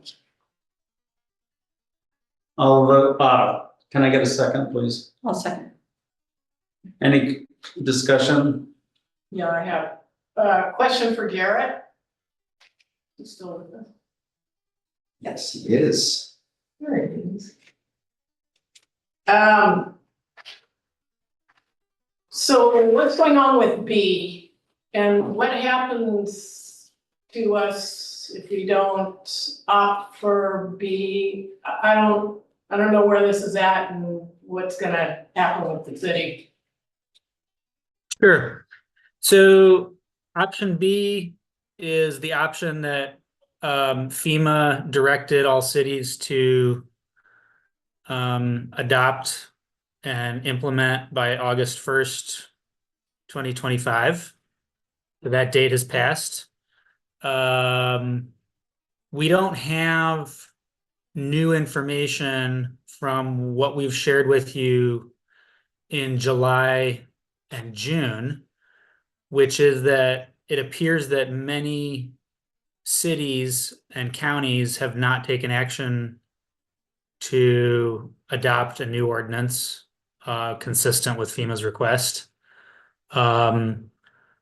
A legal action filed by several local governments that together call themselves Oregonians for Floodplain Protection that sought to delay this requirement and modify the requirement and what's required, has not been resolved. There was a hearing set for late in May on that in federal court, and it was canceled, the judge said, so that the parties could negotiate with one another, and that hasn't been resolved. Ultimately, okay, so there's some, there's some jeopardy in not taking action and doing what FEMA says we're supposed to do. That being said, we're not alone in not having taken that action yet. And there's also, I guess our prior attorney, Peter Watts, felt comfortable with the direction that we're headed in for now. I can also offer that. And staff are paying attention for any new developments, both in the federal court case and in seeing what other jurisdictions are doing. So that amendment is ready for you to adopt whenever it feels like it's time to do that. And we do expect that eventually it will have to, something like that will have to be adopted. So this was meant to be the pre-implementation compliance measures. That's the PICM. Pre-implementation, meaning that it's implementation that comes before the final environmental impact statement and final rulemaking between FEMA and the National Marine Fisheries Service, which is expected to occur later this year. And that then they would require full implementation, like sometime next year. So this is supposed to be something that we're getting started on. And I think that that's probably moving forward. Although, it's probably like increasingly hard to predict what happens at the federal level these days. We should never really, claim to know what's going to happen. So I'll just offer that, FEMA's direction hasn't changed. This was supposed to be adopted by August 1st. And Planning Commission recommended that you not adopt it until the state or the federal government provide clear direction on how to make the model ordinance clear and objective, consistent with Oregon's clear and objective housing laws. And they haven't done that yet. I don't expect that they will do it. And a substitute for that could be that we see an example from another city on how they've done it successfully. And we haven't seen that yet. And I check the news and search for examples every week to see if anything new is happening. And I haven't seen it yet. So Garrett, by approving option A, it keeps the residents, property owners in Gerhardt eligible for FEMA flood insurance, correct? Option A is absolutely a required step to protect the city's status in the flood insurance program and property owners' eligibility for subsidized flood insurance through the National Flood Insurance Program. Option B is also arguably required to absolutely ensure that everyone will remain eligible for flood insurance. The way that FEMA addresses non-compliance is that first they schedule a visit and they communicate and say that you are in jeopardy of losing your status in the National Flood Insurance Program. You need to correct this issue now. Okay, so that hasn't happened yet with regard to the Endangered Species Act pre-implementation compliance measures, option B. And if it did, we would, of course, respond quickly to that kind of a notice and that kind of communication. Option A is meant to correct communication just like that occurred in 2023. And they gave us until 2024 to correct it, and then they announced Pick'em. And we thought, oh, let's correct that issue and do the Pick'em requirements together. And then FEMA, changed what they were asking for and changed their deadlines multiple times. And ultimately, Planning Commission decided, let's decouple these two things. Let's go ahead and get option A adopted. And let's try to get some more clarification from the state and federal government, and see a clearer trend in what peer cities are doing before we adopt option B. Can we have Chad Jacobs weigh in on this also, please? Sure. I can tell you that the cities that we work with have taken both approaches. So there's not necessarily, as Garrett's been explaining, there's not necessarily a consistent approach throughout the state. There is some risk, as Garrett was explaining, that if you don't move forward, that could jeopardize the ability to participate in the National Flood Insurance Program. And I think that has been enough for some jurisdictions to say, let's go ahead and move forward, knowing the idea that, as with any land use ordinance, you can still go back and amend it later on if things change. I believe that there's other jurisdictions who have sort of taken the approach that with this new administration in place, that this seems not to be a high priority, that they have not seen, nor do they anticipate seeing any enforcement action by the current administration on this issue. And so they're willing to sort of wait it out. As Garrett said, we can't say for certain what this administration is going to do. It seems like things change daily with the current presidential administration. So it's really impossible to predict with any certainty where this may come out. And so it's really just a risk assessment for you all about whether you want to move forward at this point or not. As I said, if you move forward, you can always come back and amend it later. If you decide not to move forward and we get a notice of noncompliance, you can go ahead and enact it. It seems like it's pretty much ready to go. So, there is some ability to wait there if you're willing to take that risk. You got something? Yeah, just, Chad, I believe that what Peter told us was that there was risk either way. That if we move forward with clear or unclear rules, trying to comply with unclear rules, and the plaintiffs prevailed in this case, and in the course of moving forward with unclear rules or trying to abide by them, we made some properties unbuildable, and as a result, landowners lost money or lost value in their property or lost the ability. That could also be a risk for us. Is that your understanding also? Yeah, I mean, that issue is a little more complicated, and I'd be happy to, have the land use experts in our office provide you with some advice. But the short answer is that there's federal preemption issues here related to whether and to what extent, federal law can require us to do certain things that may conflict with state law. And so there's absolutely risk. I don't want to disagree with Peter in that regard, but I think there's also defenses to that risk that don't necessarily exist on the other side. And what I mean by that is if we're not in compliance, the federal government can basically say, nope, you don't get to participate in the flood insurance program. And there's not really much that we can do about that.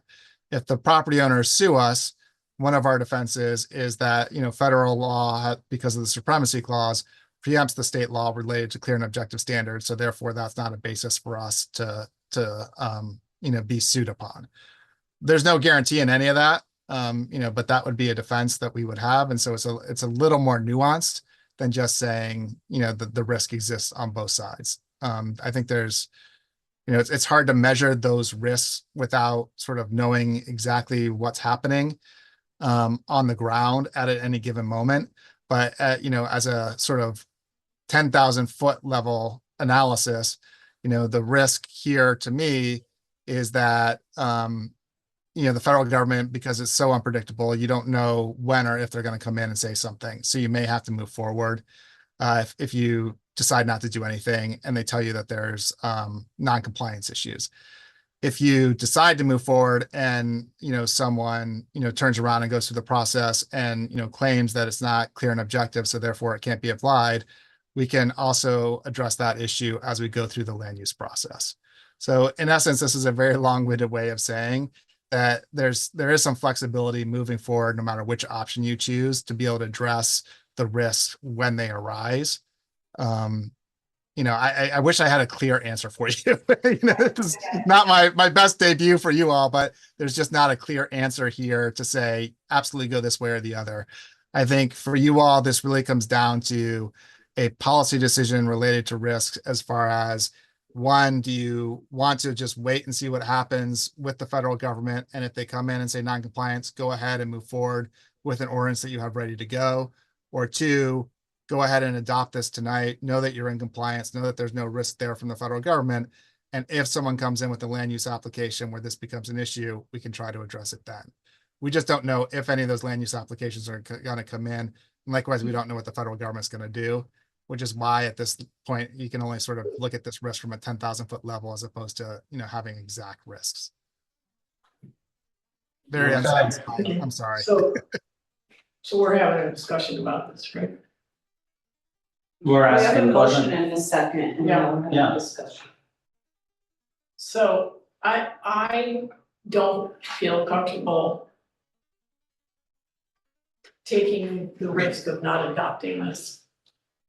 How I feel, but Not adopting option B. no, correct. I don't feel comfortable taking that risk. Of not adopting B, but we're not talking about B, we're only on We're A. only talking about A. Yes, Well, A is what we have.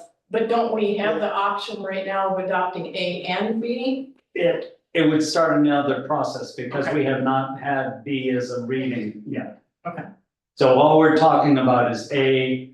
I agree with you, if that's what you want to talk about, is it would be irresponsible not to have the protection of just saying, we do have something for FEMA and don't take us off your flood insurance.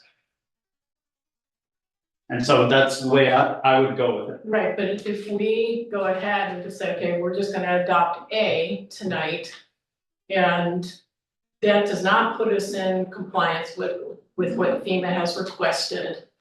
As opposed to, can we say, okay, well, we wanna be in compliance, so we're gonna adopt both A and B tonight. Can we do that? I don't know if we can do that. I don't believe we can by title only on B, because we haven't discussed it, read it, and we don't have it in front of us. So it could be brought up on an agenda item next month, but in the meantime, if we get A, then we, what? Oh, Garrett is ready to say something when you're done. Okay, Garrett. I just wanted to offer that you did have a hearing on both options A and B, and so did the planning commission. So it's a question of whether I don't understand the rules of first and second readings, but hearings have occurred. So you can. And that was I think with the you said planning that commission, correct? Yeah, and then you had a hearing in On July. A and B? Yeah, B was before you as well. Yeah. Okay. You did I think a first reading to approve A. Yeah. After the hearing. The planning commission is recommending A.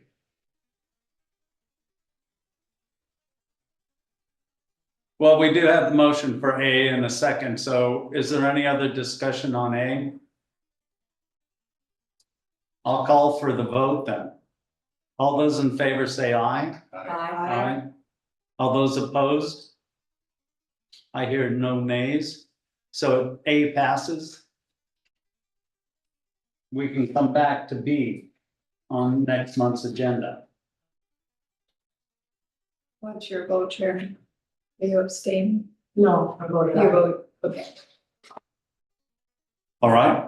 And I'd have to look at the timeline. I think we can do that. I think that Garrett has done most of the work that would be for option B. If we were to bring another ordinance, Garrett, you can make that by September? Yes. Okay, yeah, I'm sorry for not asking you first, Garrett, it's That makes me feel a little bit better because then, even though we're not in compliance, at least we have shown that we are bringing this to the next meeting and Garrett's working on it, and so that feels better to me. okay, as long as you feel better, I'm That's happy. what's important. And Mr. Mayor and Justine, I'd like to read this once by title only. Yes. If you're done with discussion. I'd like to know what warrants are. They're in the lawsuit, I believe. they're the ones that are most impacted by this. Yeah. Henry, when I talked to him, was talking that he was in one of the lead opponents or proponents of fighting FEMA and was looking for volunteers to support their suit. Well, because I mean, they really had the rug pulled out from underneath them. Oh, they did. Yeah, they have no choice. They're talking 1,800 lots or something like that that they were going to lose. Most of their affordable or moderately priced homes. So would now be an appropriate time? Yes, it would be. All Thank right, thank you, Mr. Mayor. This is ordinance 947, an ordinance amending the text of the City of Gerhart zoning ordinance, section 3.10 flood hazard overlay zone. Thank you. Thank you. We don't have to put A in there or anything like that. No, that ordinance is a. Okay. Moving on, second read of ordinance 948, an ordinance granting a franchise to Quest Corporation, DBA CenturyLink QC, to operate and maintain a telecommunications system in the city of Gerhart. Make a motion to approve ordinance 948, reading once by title only. A second. Any discussion? Hearing none. All those in favor say aye. Aye. Opposed? Okay. And Mr. Mayor. An ordinance granting a franchisee to Quest Corporation, DBA CenturyLink QC on behalf of itself and its operating affiliate CenturyLink to operate and maintain a telecommunications system in the city of Gerhart, Oregon City. Man, you've got some words in there I don't see. All right, moving on. Ordinance 949, an ordinance amending the zoning map for the city of Gerhart by applying a floating zone to change 5,000 square feet of property from R2 medium density residential to C1 neighborhood commercial. We have had discussion. Does anyone want to make a motion? We can have more discussion if you feel that's applicable to this. I make a motion to approve ordinance 949 by reading once by the title only. Second. Is there any discussion? All those in favor say aye. Aye. All those opposed say nay. Thank you very much. Mr. Mayor, I'll read that once by title only. Thank you.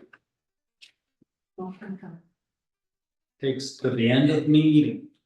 Ordinance number 949, an ordinance amending the zoning map for the city of Gerhart by applying a floating zone change 5,000 square feet of property from R2 medium density residential to C1 neighborhood commercial. Oh, there you are. But we happen to a nicer piece of property. You're a nicer person. Better than great. Thank you for serving. Years ago, that was all in the C1 zone. Yeah. Okay. Would it be appropriate to go back to the shop? I left it in. Okay. Thank you so much. Yeah. Thank you very much. Good luck. All right, now we're going to old business. Anyone wishing to comment may do so by raising their hand. You get 3 minutes. Anyone wishing to comment? Anyone on TV who raises their hand has a 3-minute time to comment on public safety building next steps. I'm seeing no hands raised anywhere.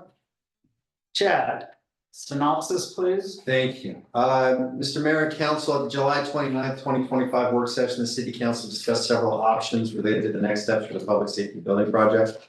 Those include conducting a community survey, hosting an additional town hall, placing a bond measure on the November 2025 ballot, or delaying the bond measure to the mid-2026 election. I've also attached the document, Public Safety Building Ballot Timing Options, that outlines the financial and strategic implications of each timeline, including inflation impacts, interest rate considerations, and public engagement strategies. At this time, Council is asked to reach a consensus and provide staff direction on how to proceed. Jeff? we're gonna find out A, how much it costs to put it on November ballot, and B, if there's a fee that we could withdraw from it. I did, I believe that the November ballot put it on there because we'd be the only ones on that, would be about $7,500 is an estimate. And the date that we would need to withdraw by would be November 5. Or excuse me, October 5th. And let me just double check that here now. That Do you get 100% of your money back, draw by then? Not necessarily, no. I actually couldn't find a withdrawal date. It was, yeah, I've got it. This is September 6th. Okay. There.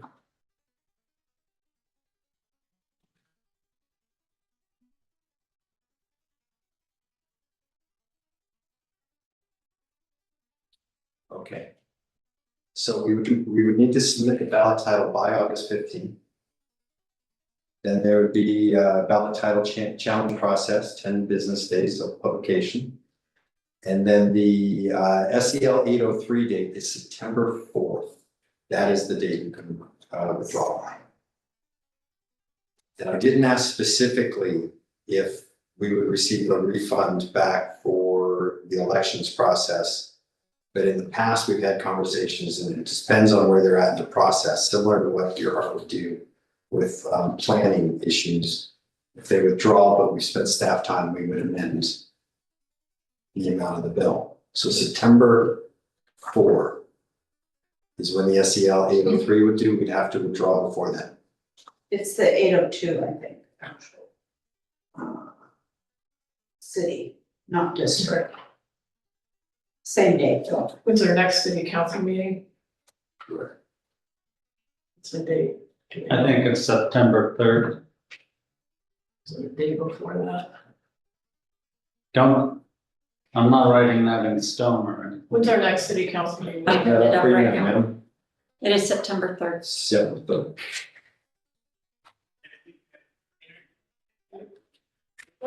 So ostensibly, just trying to recap this, we can put it on the November ballot and then have another discussion at the next city council meeting.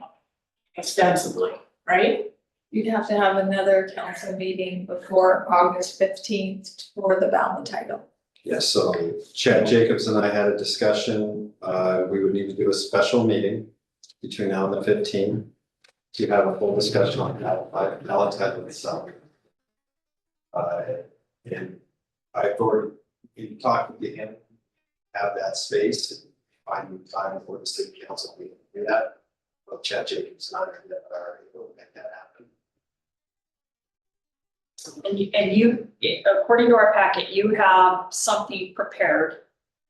In case we decide to go that direction, would you need to massage it? Yeah, we're gonna need to massage it. It wasn't as accurate as I would have liked it. It was a first take by Peter. And I think that a few things have changed in the narrative that need to be addressed. So knowing this council and our pattern, I would say we're talking at least 2 meetings because we'll get it, we won't like it, we'll want to make changes and we'll make so many changes that we'll need to come back and vote on again later. It's a fairly short document and it can be massaged and changed at that particular period of time, but that is a potential. Chad, is that your take also?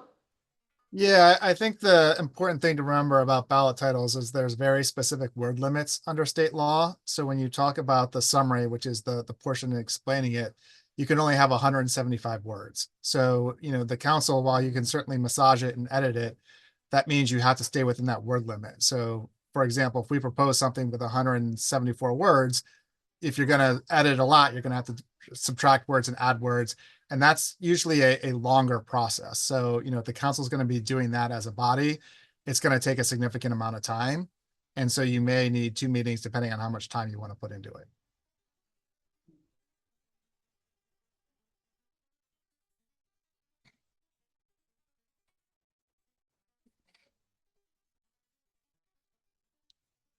All right. What I'm not hearing is talks about what we would do if we don't put it on the ballot, what does that mean if we don't put it on the ballot? What are people proposing that we do? What's the timeline? What are we looking at? I'm not going that direction, so I can't respond to your comment. Well, if we're not, I can tell you the things I would do if we were moving forward. okay, let's Let's talk about that. Okay. I think we need to do a survey. I think we need to do it in-house to save money.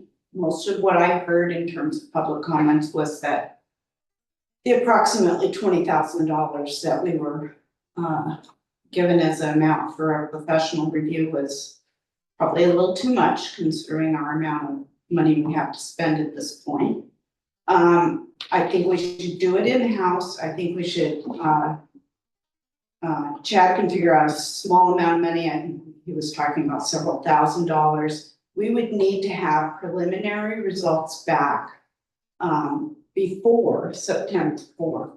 Enough to to inform us to have a good feel for whether or not this could possibly pass in November. And we have we have numbers that we've been given in terms of likely support and also not numbers on lack of support that can give us guidance to that. I believe that the council needs to resolve to continue to work on the most cost-effective and resilient modern fire station possible. And we need to do it as soon as possible because costs will continue to go up, even if we downscale the project in any way. You know, there are other things that we've talked about doing, trying to get a variance from the state on the building code in a tsunami area. I mean, it's just something we can do our due diligence on. Resolve to go forward in November, and I don't have anything to base this number on. I said 20 million in bonds. Expenses greater than that would have to be sourced through a fee, such as a vacant home fee or some other fee, if we can come up with something, or another fundraising mechanism. You know, I have more things here with regard to public outreach. I think we need to modernize. I think we need to get on Instagram, reach people who don't read the blog because they're busy, they're working 9 to 5, they got family, they got kids. We have a lot of non-retired folks in this town too. And we need to work harder on reaching them and increasing community awareness about how badly we need to get this project done. That's all I got, unless you got questions. So Chad, is that something that's even doable? Get a survey put out? By September 4th? Yeah. It would be difficult. It would be, I'd need to talk to the staff, we'd have to put everything, a few things aside. I mean, once we get the survey designed and printed and or put out onto a digital format, then we'd have to administrate it, get it out there, bring in the results. If we're not using a professional company, then we would have to use some other methods to go ahead and bring those results in, to tally them appropriately. Could you come on with that? I mean, everybody's busy at the moment, but I'm just going through the process of how that would look. Then we'd have to bring that in and then discuss those readings and those surveys with the city council. And we'd have to do that all before September 5th. Or 4th, excuse me. Is it possible? Yeah, with a lot of effort, it would be possible. But we have questions. You've written some questions. We have, I think that the council would want to come together on some of those and make sure we're in the right place. And we may want to spend some time with somebody who can help us through some of those questions as well. Only because we have been, surveys are difficult. You know, and the way that you run them and what the data is to try to get them. Could we do it? Yes, it would be an all hands on, and we would have to push pretty hard to get that done. for September 4th. I think we need that information. Chad, if I can I just add one more thing? I'm sorry to interrupt. I just want to make sure that you all are aware that once you place the measure on the ballot, there's restrictions on what the city can do as far as surveys are concerned. And so depending on what type of information you're trying to solicit, that may impact your ability to actually conduct the survey in the way that you're planning. It doesn't mean that you can't do a survey at all, and you could certainly gather some information, but you have to be careful not to engage in any sort of political advocacy, either for or against the measure once it's been placed on the ballot. And so that's going to impact the type of wording that you can use in the questions and the type of information that you're gathering. Would the Secretary of State be able to assist us with that by reading, going through the survey and giving us? They can, but I can't guarantee how quickly they'll turn that around for you. And given that you're talking about trying to get the survey out and results back within a month, they may not be able to meet those sorts of deadlines. Sometimes they turn those around within a day or two. Sometimes they take 2 or 3 weeks. And then the only other thing about that is just not to get in the way and possibly, so that adds a little bit of making this a little bit more problematic, but also, you know, this November is considered one of the most dangerous times to go for a vote for anything. And that's why most communities avoid it. And that's why we are the only one on that ballot as well. Dangerous because of low turnout. Low turnout usually means that the opposing side being better organized generally, and that's just the way most cities operate, it seems, would be more successful. How much of a strain is it gonna be to push this forward on the staff? We would have to forego some of the other things that we do to get this done. I'm not sure exactly what that would be. So this is a strain on staff. This is a question if the Secretary of State can even review our questions and get them back to us in enough time for a survey to be viable for us to withdraw if we get negative feedback. And then we'd also be back into the 10-day appeal period.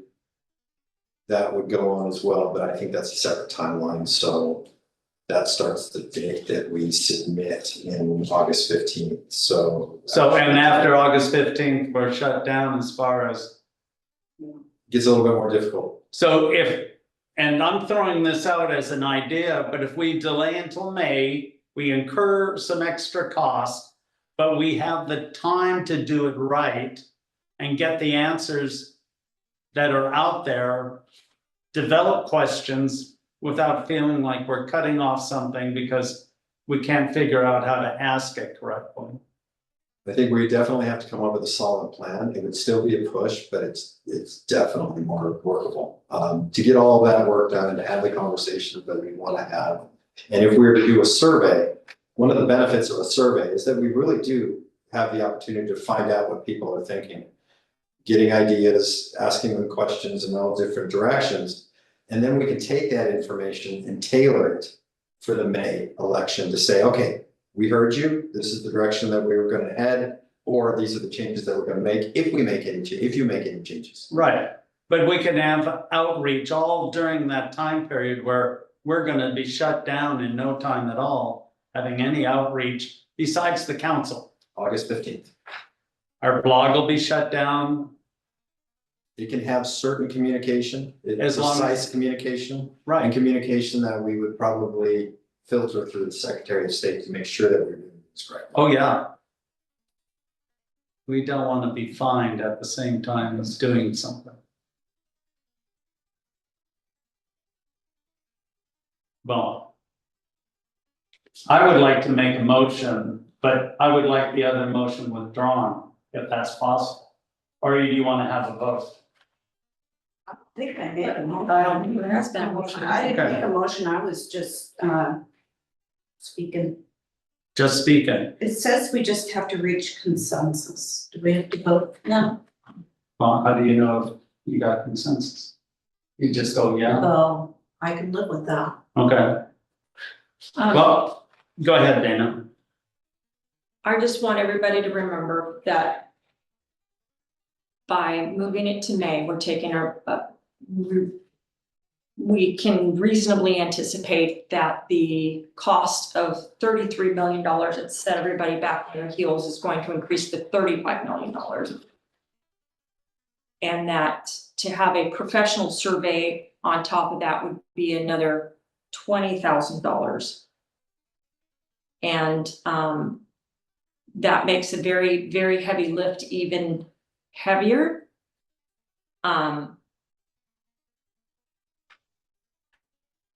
And I'm wondering what, again, I would ask, what information is it we're looking to get from the survey? Are we looking to get a different direction, something that is better? A way to reduce costs that we have not imagined already, because I think we've imagined all of the scenarios, short of looking into leasing an already existing building for public works. What are our other options? We've presented it, or not we, but the city has presented it to the public several times at different price points. We have, and you know, when we started the town halls, we've never broken 100 but one time. And we got 1,800 voters. We have to have some kind of outreach where we get 1,000 people that are interested in responding to us. And I believe that's only going to happen by word of mouth and participating in the survey and seeing if there is enough support. Because I saw the demoralized firemen when the bond failed the last time. I mean, we had 6 of them quit. And, you know, I believe people understand we have to have something. I just think we haven't reached the message that will work with people where they will understand and support what we're trying to do. Because what we're trying to do is the same thing that we're trying to do up at the cottages. We're trying to build something that's going to last. And I don't want to preach because we all know this. But that's why I would put it off to May, so we could really do an outreach to the voters. Okay, well, I understand that, but again, I want to reiterate my feeling that putting out to the vote is your ultimate survey. You're going to get information back from that. Wouldn't that money be better spent if you're saying, or if we as leaders of this community are willing to say, yes, we hear you, you don't want to spend the money and you think there are other options, but we have gone through the public process, we've done everything we can, we cannot force people to come in and participate if they don't want to participate. All we can do is do our best effort to gather information and get the will of the people, and we gave them every opportunity. Now to turn around and say, okay, well, we're going to have a survey, and based on the results of that survey, all of this effort and everything that we've done may be just a waste of time and money, without knowing exactly what is your end goal with the survey. You're saying you want to get information. Okay, then what are you going to do with the information? I think we need to work at the situation, so the information that we get, I mean, if we get 70 or 80% of respondents saying absolutely no way, there's no reason to go to the bottom. You know, we got to go back to the drawing board and figure out, what do we got to do for them? Is go out and buy a different piece of property or suggest something else. But I think waiting till May is not going to, it's going to cost us $2 million, yes, okay? I don't see that we need to go with a professional pollster. I will show you some questions that a professor did in 45 minutes using manipulated AI. That is just amazing. And it comes out with, do you want it in Spanish? Do you want it in a door-to-door presentation? Do you want it as a speech to give at a city council meeting? I mean, it's really what, I hate this, what the AI did in that 45 minutes was amazing. And the questions, you know, they're not leading questions. They are neutral questions that bring out information that can be done. It can be done by people that know how to manipulate it and ask the right question or tell it what to do in a special or a different way than I do. Okay. I understand that. So let's talk about, let's just what if. So does anybody at this table believe that there really is an alternative to rebuilding the existing structure? Yes.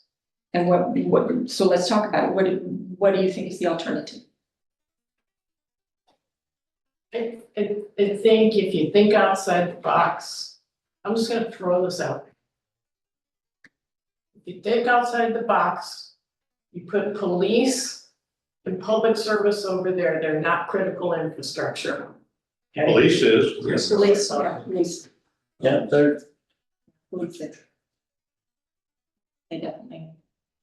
Unfortunately. No, but you know what, but let's be positive here, because this is the first time we've really had there are no bad suggestions. You're right, we need to have these conversations in public, because the public is having these conversations without us participating. And they don't know the background. They don't know, like, for example, people want us to sign up with Seaside. And they don't understand that Seaside needs us here as much as we need them. So even if we signed up with Seaside, what it would do then is it would increase our costs, because we would have to sign on to their staffing model. And they're paying round the clock, but no paid staff is going to work out of that building without reporting this to OSHA. That is a guarantee. That building will still have to be corrected, and it doesn't solve their problem. So you still need to meet the OSHA requirements about giving them a decontamination area and yada, yada, yada. Larger building and everything else to come up to modern needs. And on top of that, if let's say Seaside were interested, Seaside's not interested, and I'll tell you why Seaside's not interested. Seaside has a proven track record of paying for their infrastructure in a timely manner while it's still affordable. And they do not see us as those folks. But if we signed up with them, we would be asking them to help us pay for the infrastructure we would still need, and they don't see why they should have to pay for our infrastructure when they've already paid for ours. But if they did, if they saw something in it for them and they wanted to sign up for us, Seaside has, according to Clatsop County's website, they have 5,009 registered voters. We have 1,629 registered voters. For the rest of whatever, as long as we were in a district with them, they would outvote us and we would never get our will on anything. Plus it would cost us more. I think those are the kinds of public conversations that people need to have. Other numbers, things to keep in mind. And I know that you guys want to wrap this up, but keep this in mind. There are people out there that think that we could just do some minor remodeling and it might cost $5 million. Okay, so $5 million, how long would the length of that bond be? And would we get enough juice from that squeeze to make it worthwhile? Or would people say, well, we invested our money, we're not interested in investing any more money, especially for the length of the bond. So you'd have to make it a very short bond. So let's say we said we're gonna do a $5 million remodel, even if we could, at 5 years, I think we looked at it would be $1.57 per, is that what you? No, couldn't be. Over for 5 years, not 20 years, because you couldn't do it for 20, because that station, the size of that station, there's no way you could do a remodel to make that station sustain us for 20 years. You gotta remember that station. Gotcha. Yeah. Yeah, Built in estimations are a 5-year bond at $5 million. Which would add 1.15 million in fees and costs. It would be $1.57 per thousand. 5-year at 10 million, be $3.15 per thousand. Currently, we're looking at about that for 33 million in 20 years. So if you're doing a remodel and you're not really addressing all of the problems with that building, you can anticipate you're gonna have to go back and touch that building somewhat sometime soon. So the bond that you get has to be either 5 or 10 years, and 10 years is really pushing it. Because you also have to remember that from the day that we say go and the day that a bond gets passed, you still are looking at up to 2 years of processing time, design time and everything to get even started on this. So you're really looking at 7 to 12 years. So that's a lot of money, and I'm just gonna leave it at that. You guys leave it at what I understand what the will is, but I just want, Well, I understand that we're still in talks with the people who want to develop cottages. And, well, you all know how I feel about putting a fire station on high ground. Being as I've been interested in resiliency for about 15 years now, it still makes pretty good sense, and I'm understanding that they still want to give us property to do that. That doesn't mean that that building has to go away. That doesn't mean that that building can't still serve hot dogs on the 4th of July, or the Fireman's Ball on May 26th, or have a town hall, or a pickleball court, or a town meeting place, whatever we want it to be. It doesn't have to not be the face of the fire station. Okay, well, Okay. would you guys, ladies, do you have something to say? Sharon, go ahead. Well, I didn't finish You wanna finish? what I was saying. Well, then. Go ahead. Okay, so I didn't understand that police has to be critical structure. So I think police and fire goes up to the cottages, it's free land. And Chad told me that it only has to be remediated to 15 feet. For the soils, the previous plan was down to 12 to 15 feet with the remediation because the quality of the soils up there. Here it's 60 feet. Right, so that may save us quite a bit of money right there. We can figure out what to do with that building, or Public Works can still stay here. We don't redo City Hall at this point, but we gained a little bit more space when police leaves. I just think, I know everybody wanted the fire station to be down here, I know a lot of people wanted that, but now with these numbers that we got in, I think we need to rethink that. I have one thing that I want to say about the cottages property, okay? You're gonna have to go, you're gonna have an entrance to the highway. You have to go across the swamp. In the event, listen to me, ladies, in the event of a seismic event that's going to affect this building here, you won't be able to get to the highway there because it's gonna be a lake. The only way into Gearhart is down through Pine Ridge, okay? That'd be all right. Yeah. It's higher than the highway. You've got the creek on one side and the swamp on the other. Okay? I understand. Just a minute, who's to say that the culvert there at Gun Club Road isn't gonna be devastated? So how do you get from there into the city? You still have your fire department. It's all about the location, right? It's all about response time. And anybody, just a minute, and anybody that's telling you that lives over there, that the response time is gonna be the same from the cottages to South Gearhart is full of baloney. You know, I asked Kerry last week, how many people live in his neighborhood down there? He said one other person, One other couple. one other couple, excuse me. Okay, well, obviously, there's some variance in thinking. I would like to make a motion that we hold the bond until May and get this worked out and think outside the box and come up with something that's going to not cost people $55 million in 20 years payments. So there you are. You know, Dana, I'm so with you on finding out from the voters by putting it on the November ballot. I don't think, hearing all this, I don't think we should burden staff that way. I really don't think we should do that to staff. I would not feel good about doing that. I think you're maybe I haven't been communicating well. I get that we're not ready for the November ballot. And I'm mad as hell about it. But I think that's on us. We've had these numbers since April, since May, and we could have worked on this. And yet we have these conversations, and every time we talk a little bit, we say, okay, we gotta cut it off, we gotta go. Nobody really talks, nobody makes any decisions, and we're just listening to. We're just not moving forward. We're not communicating well, and it's very frustrating to me. Right, we're just rehashing the same thing Right. over and over. And I get that we're not ready for November.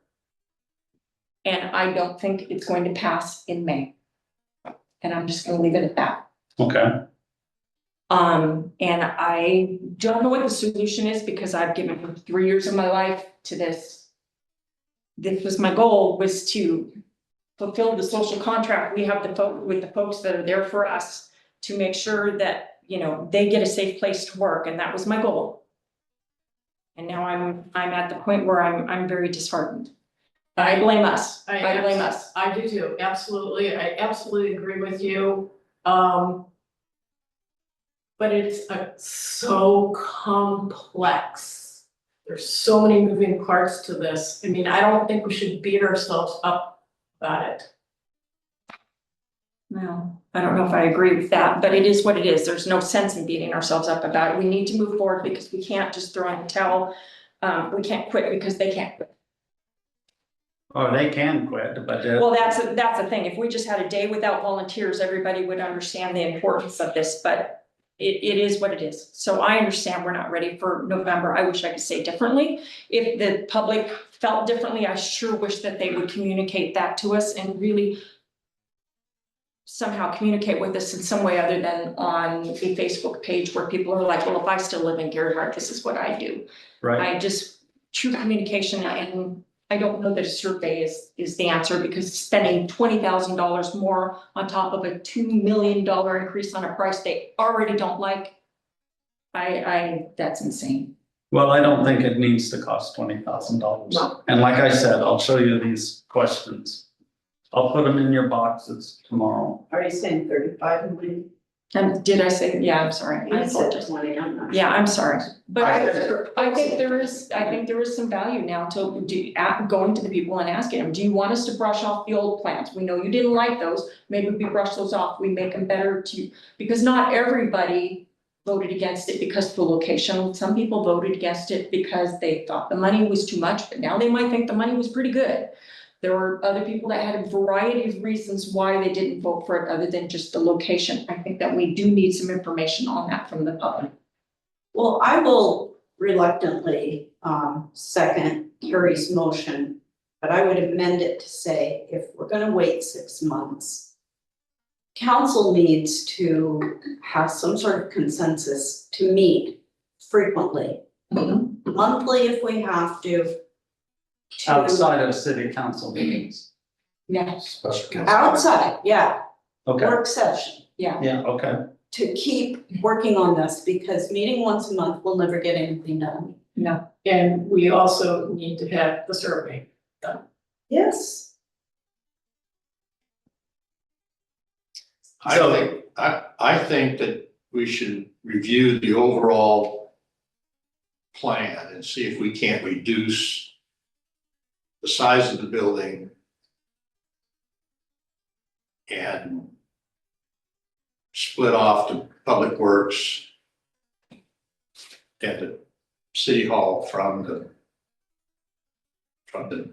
people that came to the meetings, the people that were really engaged.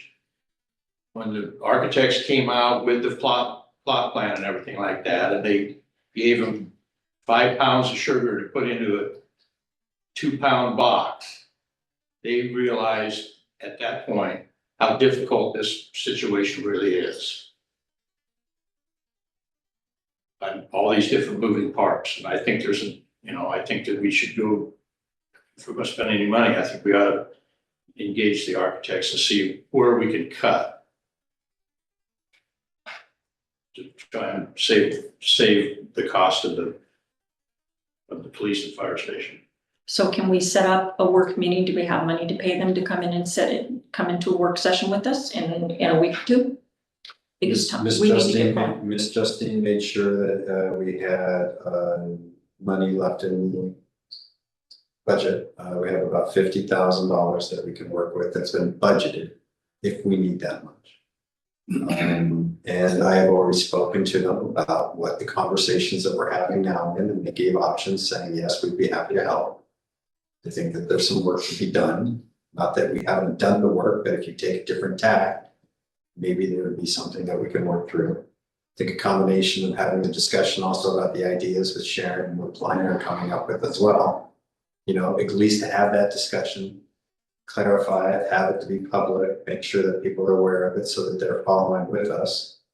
I think that also, you know, the city council has been talking to a lot of the residents in town. I think you all have a feeling of how the November election may have gone, or, you know, so that's based on this information as well.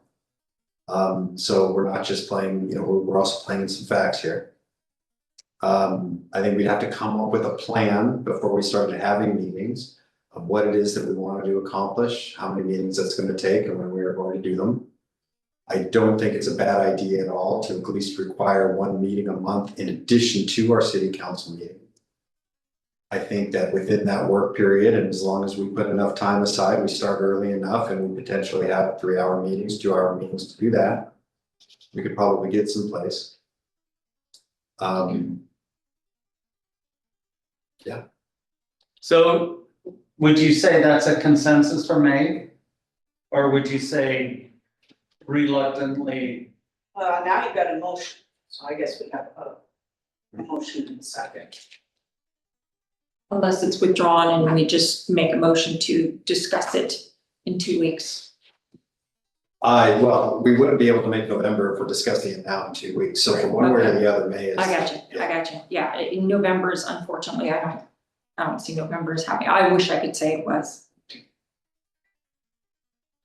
Well, even with the motion, I'll withdraw the motion if that's all you want is a consensus, because it says here. No, I did, I reluctantly gave a second, and she's given an opinion, you might as well vote unless you had something else. And Carrie, could you verbalize exactly what the motion is, because Paul had added some corrections?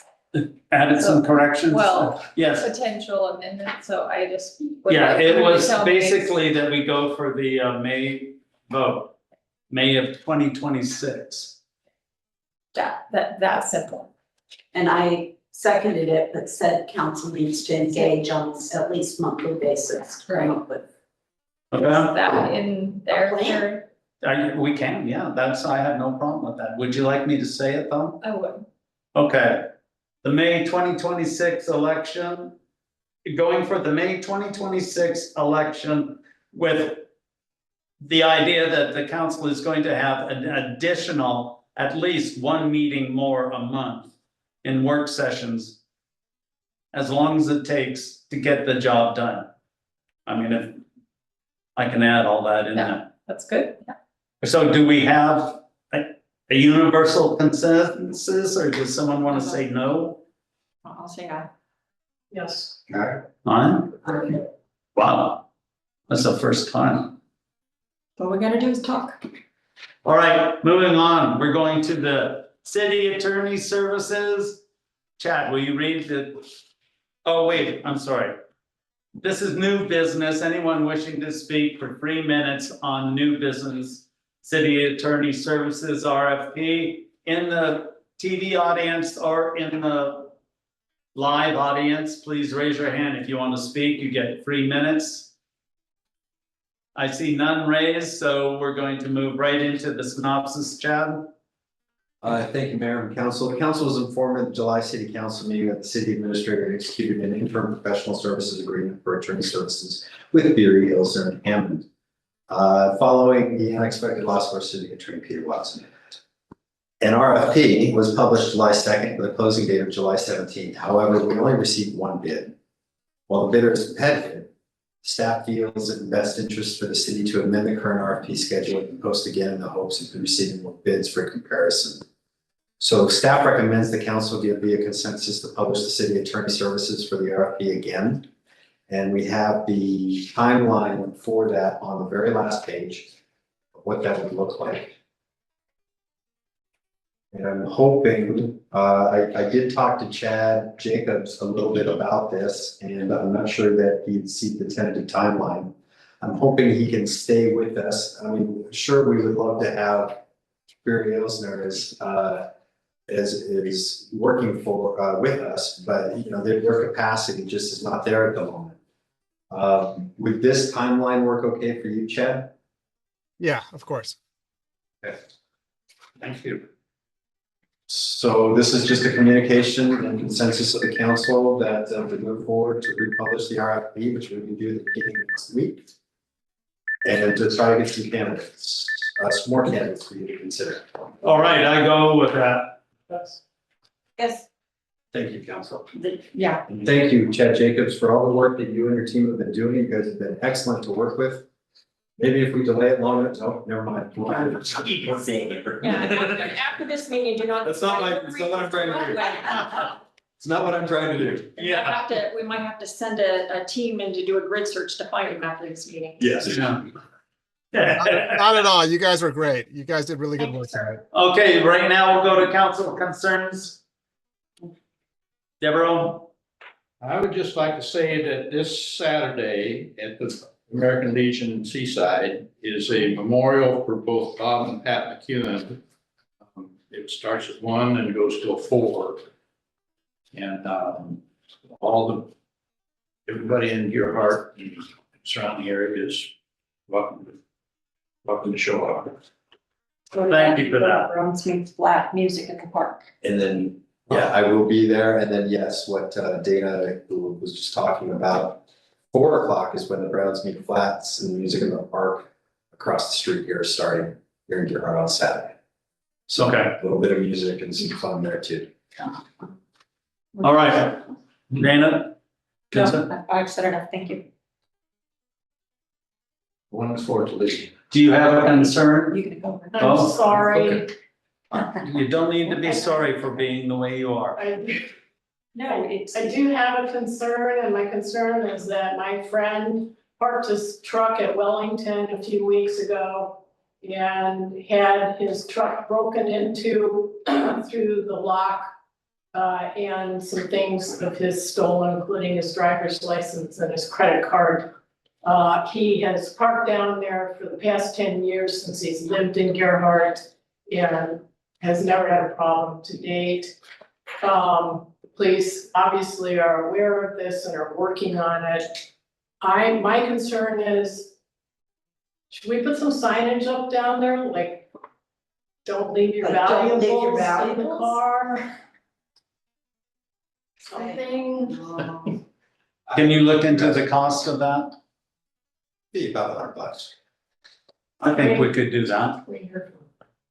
I think, you know, signs don't hurt, but it's one of those things where it's the world we live in today.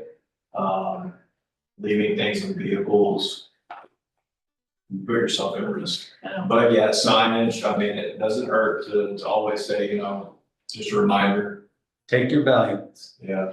you know, I agree, absolutely agree with you, obviously, but some of us who live in the Gerhart bubble assume that we are still in the bubble and conduct ourselves accordingly, like not locking our doors when we're home during the day, These are in my truck etc. right now, I know. So, Good to know. Yeah, I was gonna say, thanks, Chad. Yeah. 15 years. The windows are open for a reason. Okay, is that your only concern? I have no concerns about anything. I'll take a motion to adjourn. Second. All those in favor say aye. Aye. We are adjourned. Thank you, Chad. Thank you, Garrett. Thank you, chief. Thank you, sir. Thank you, Ed. He's gone already. Always safe.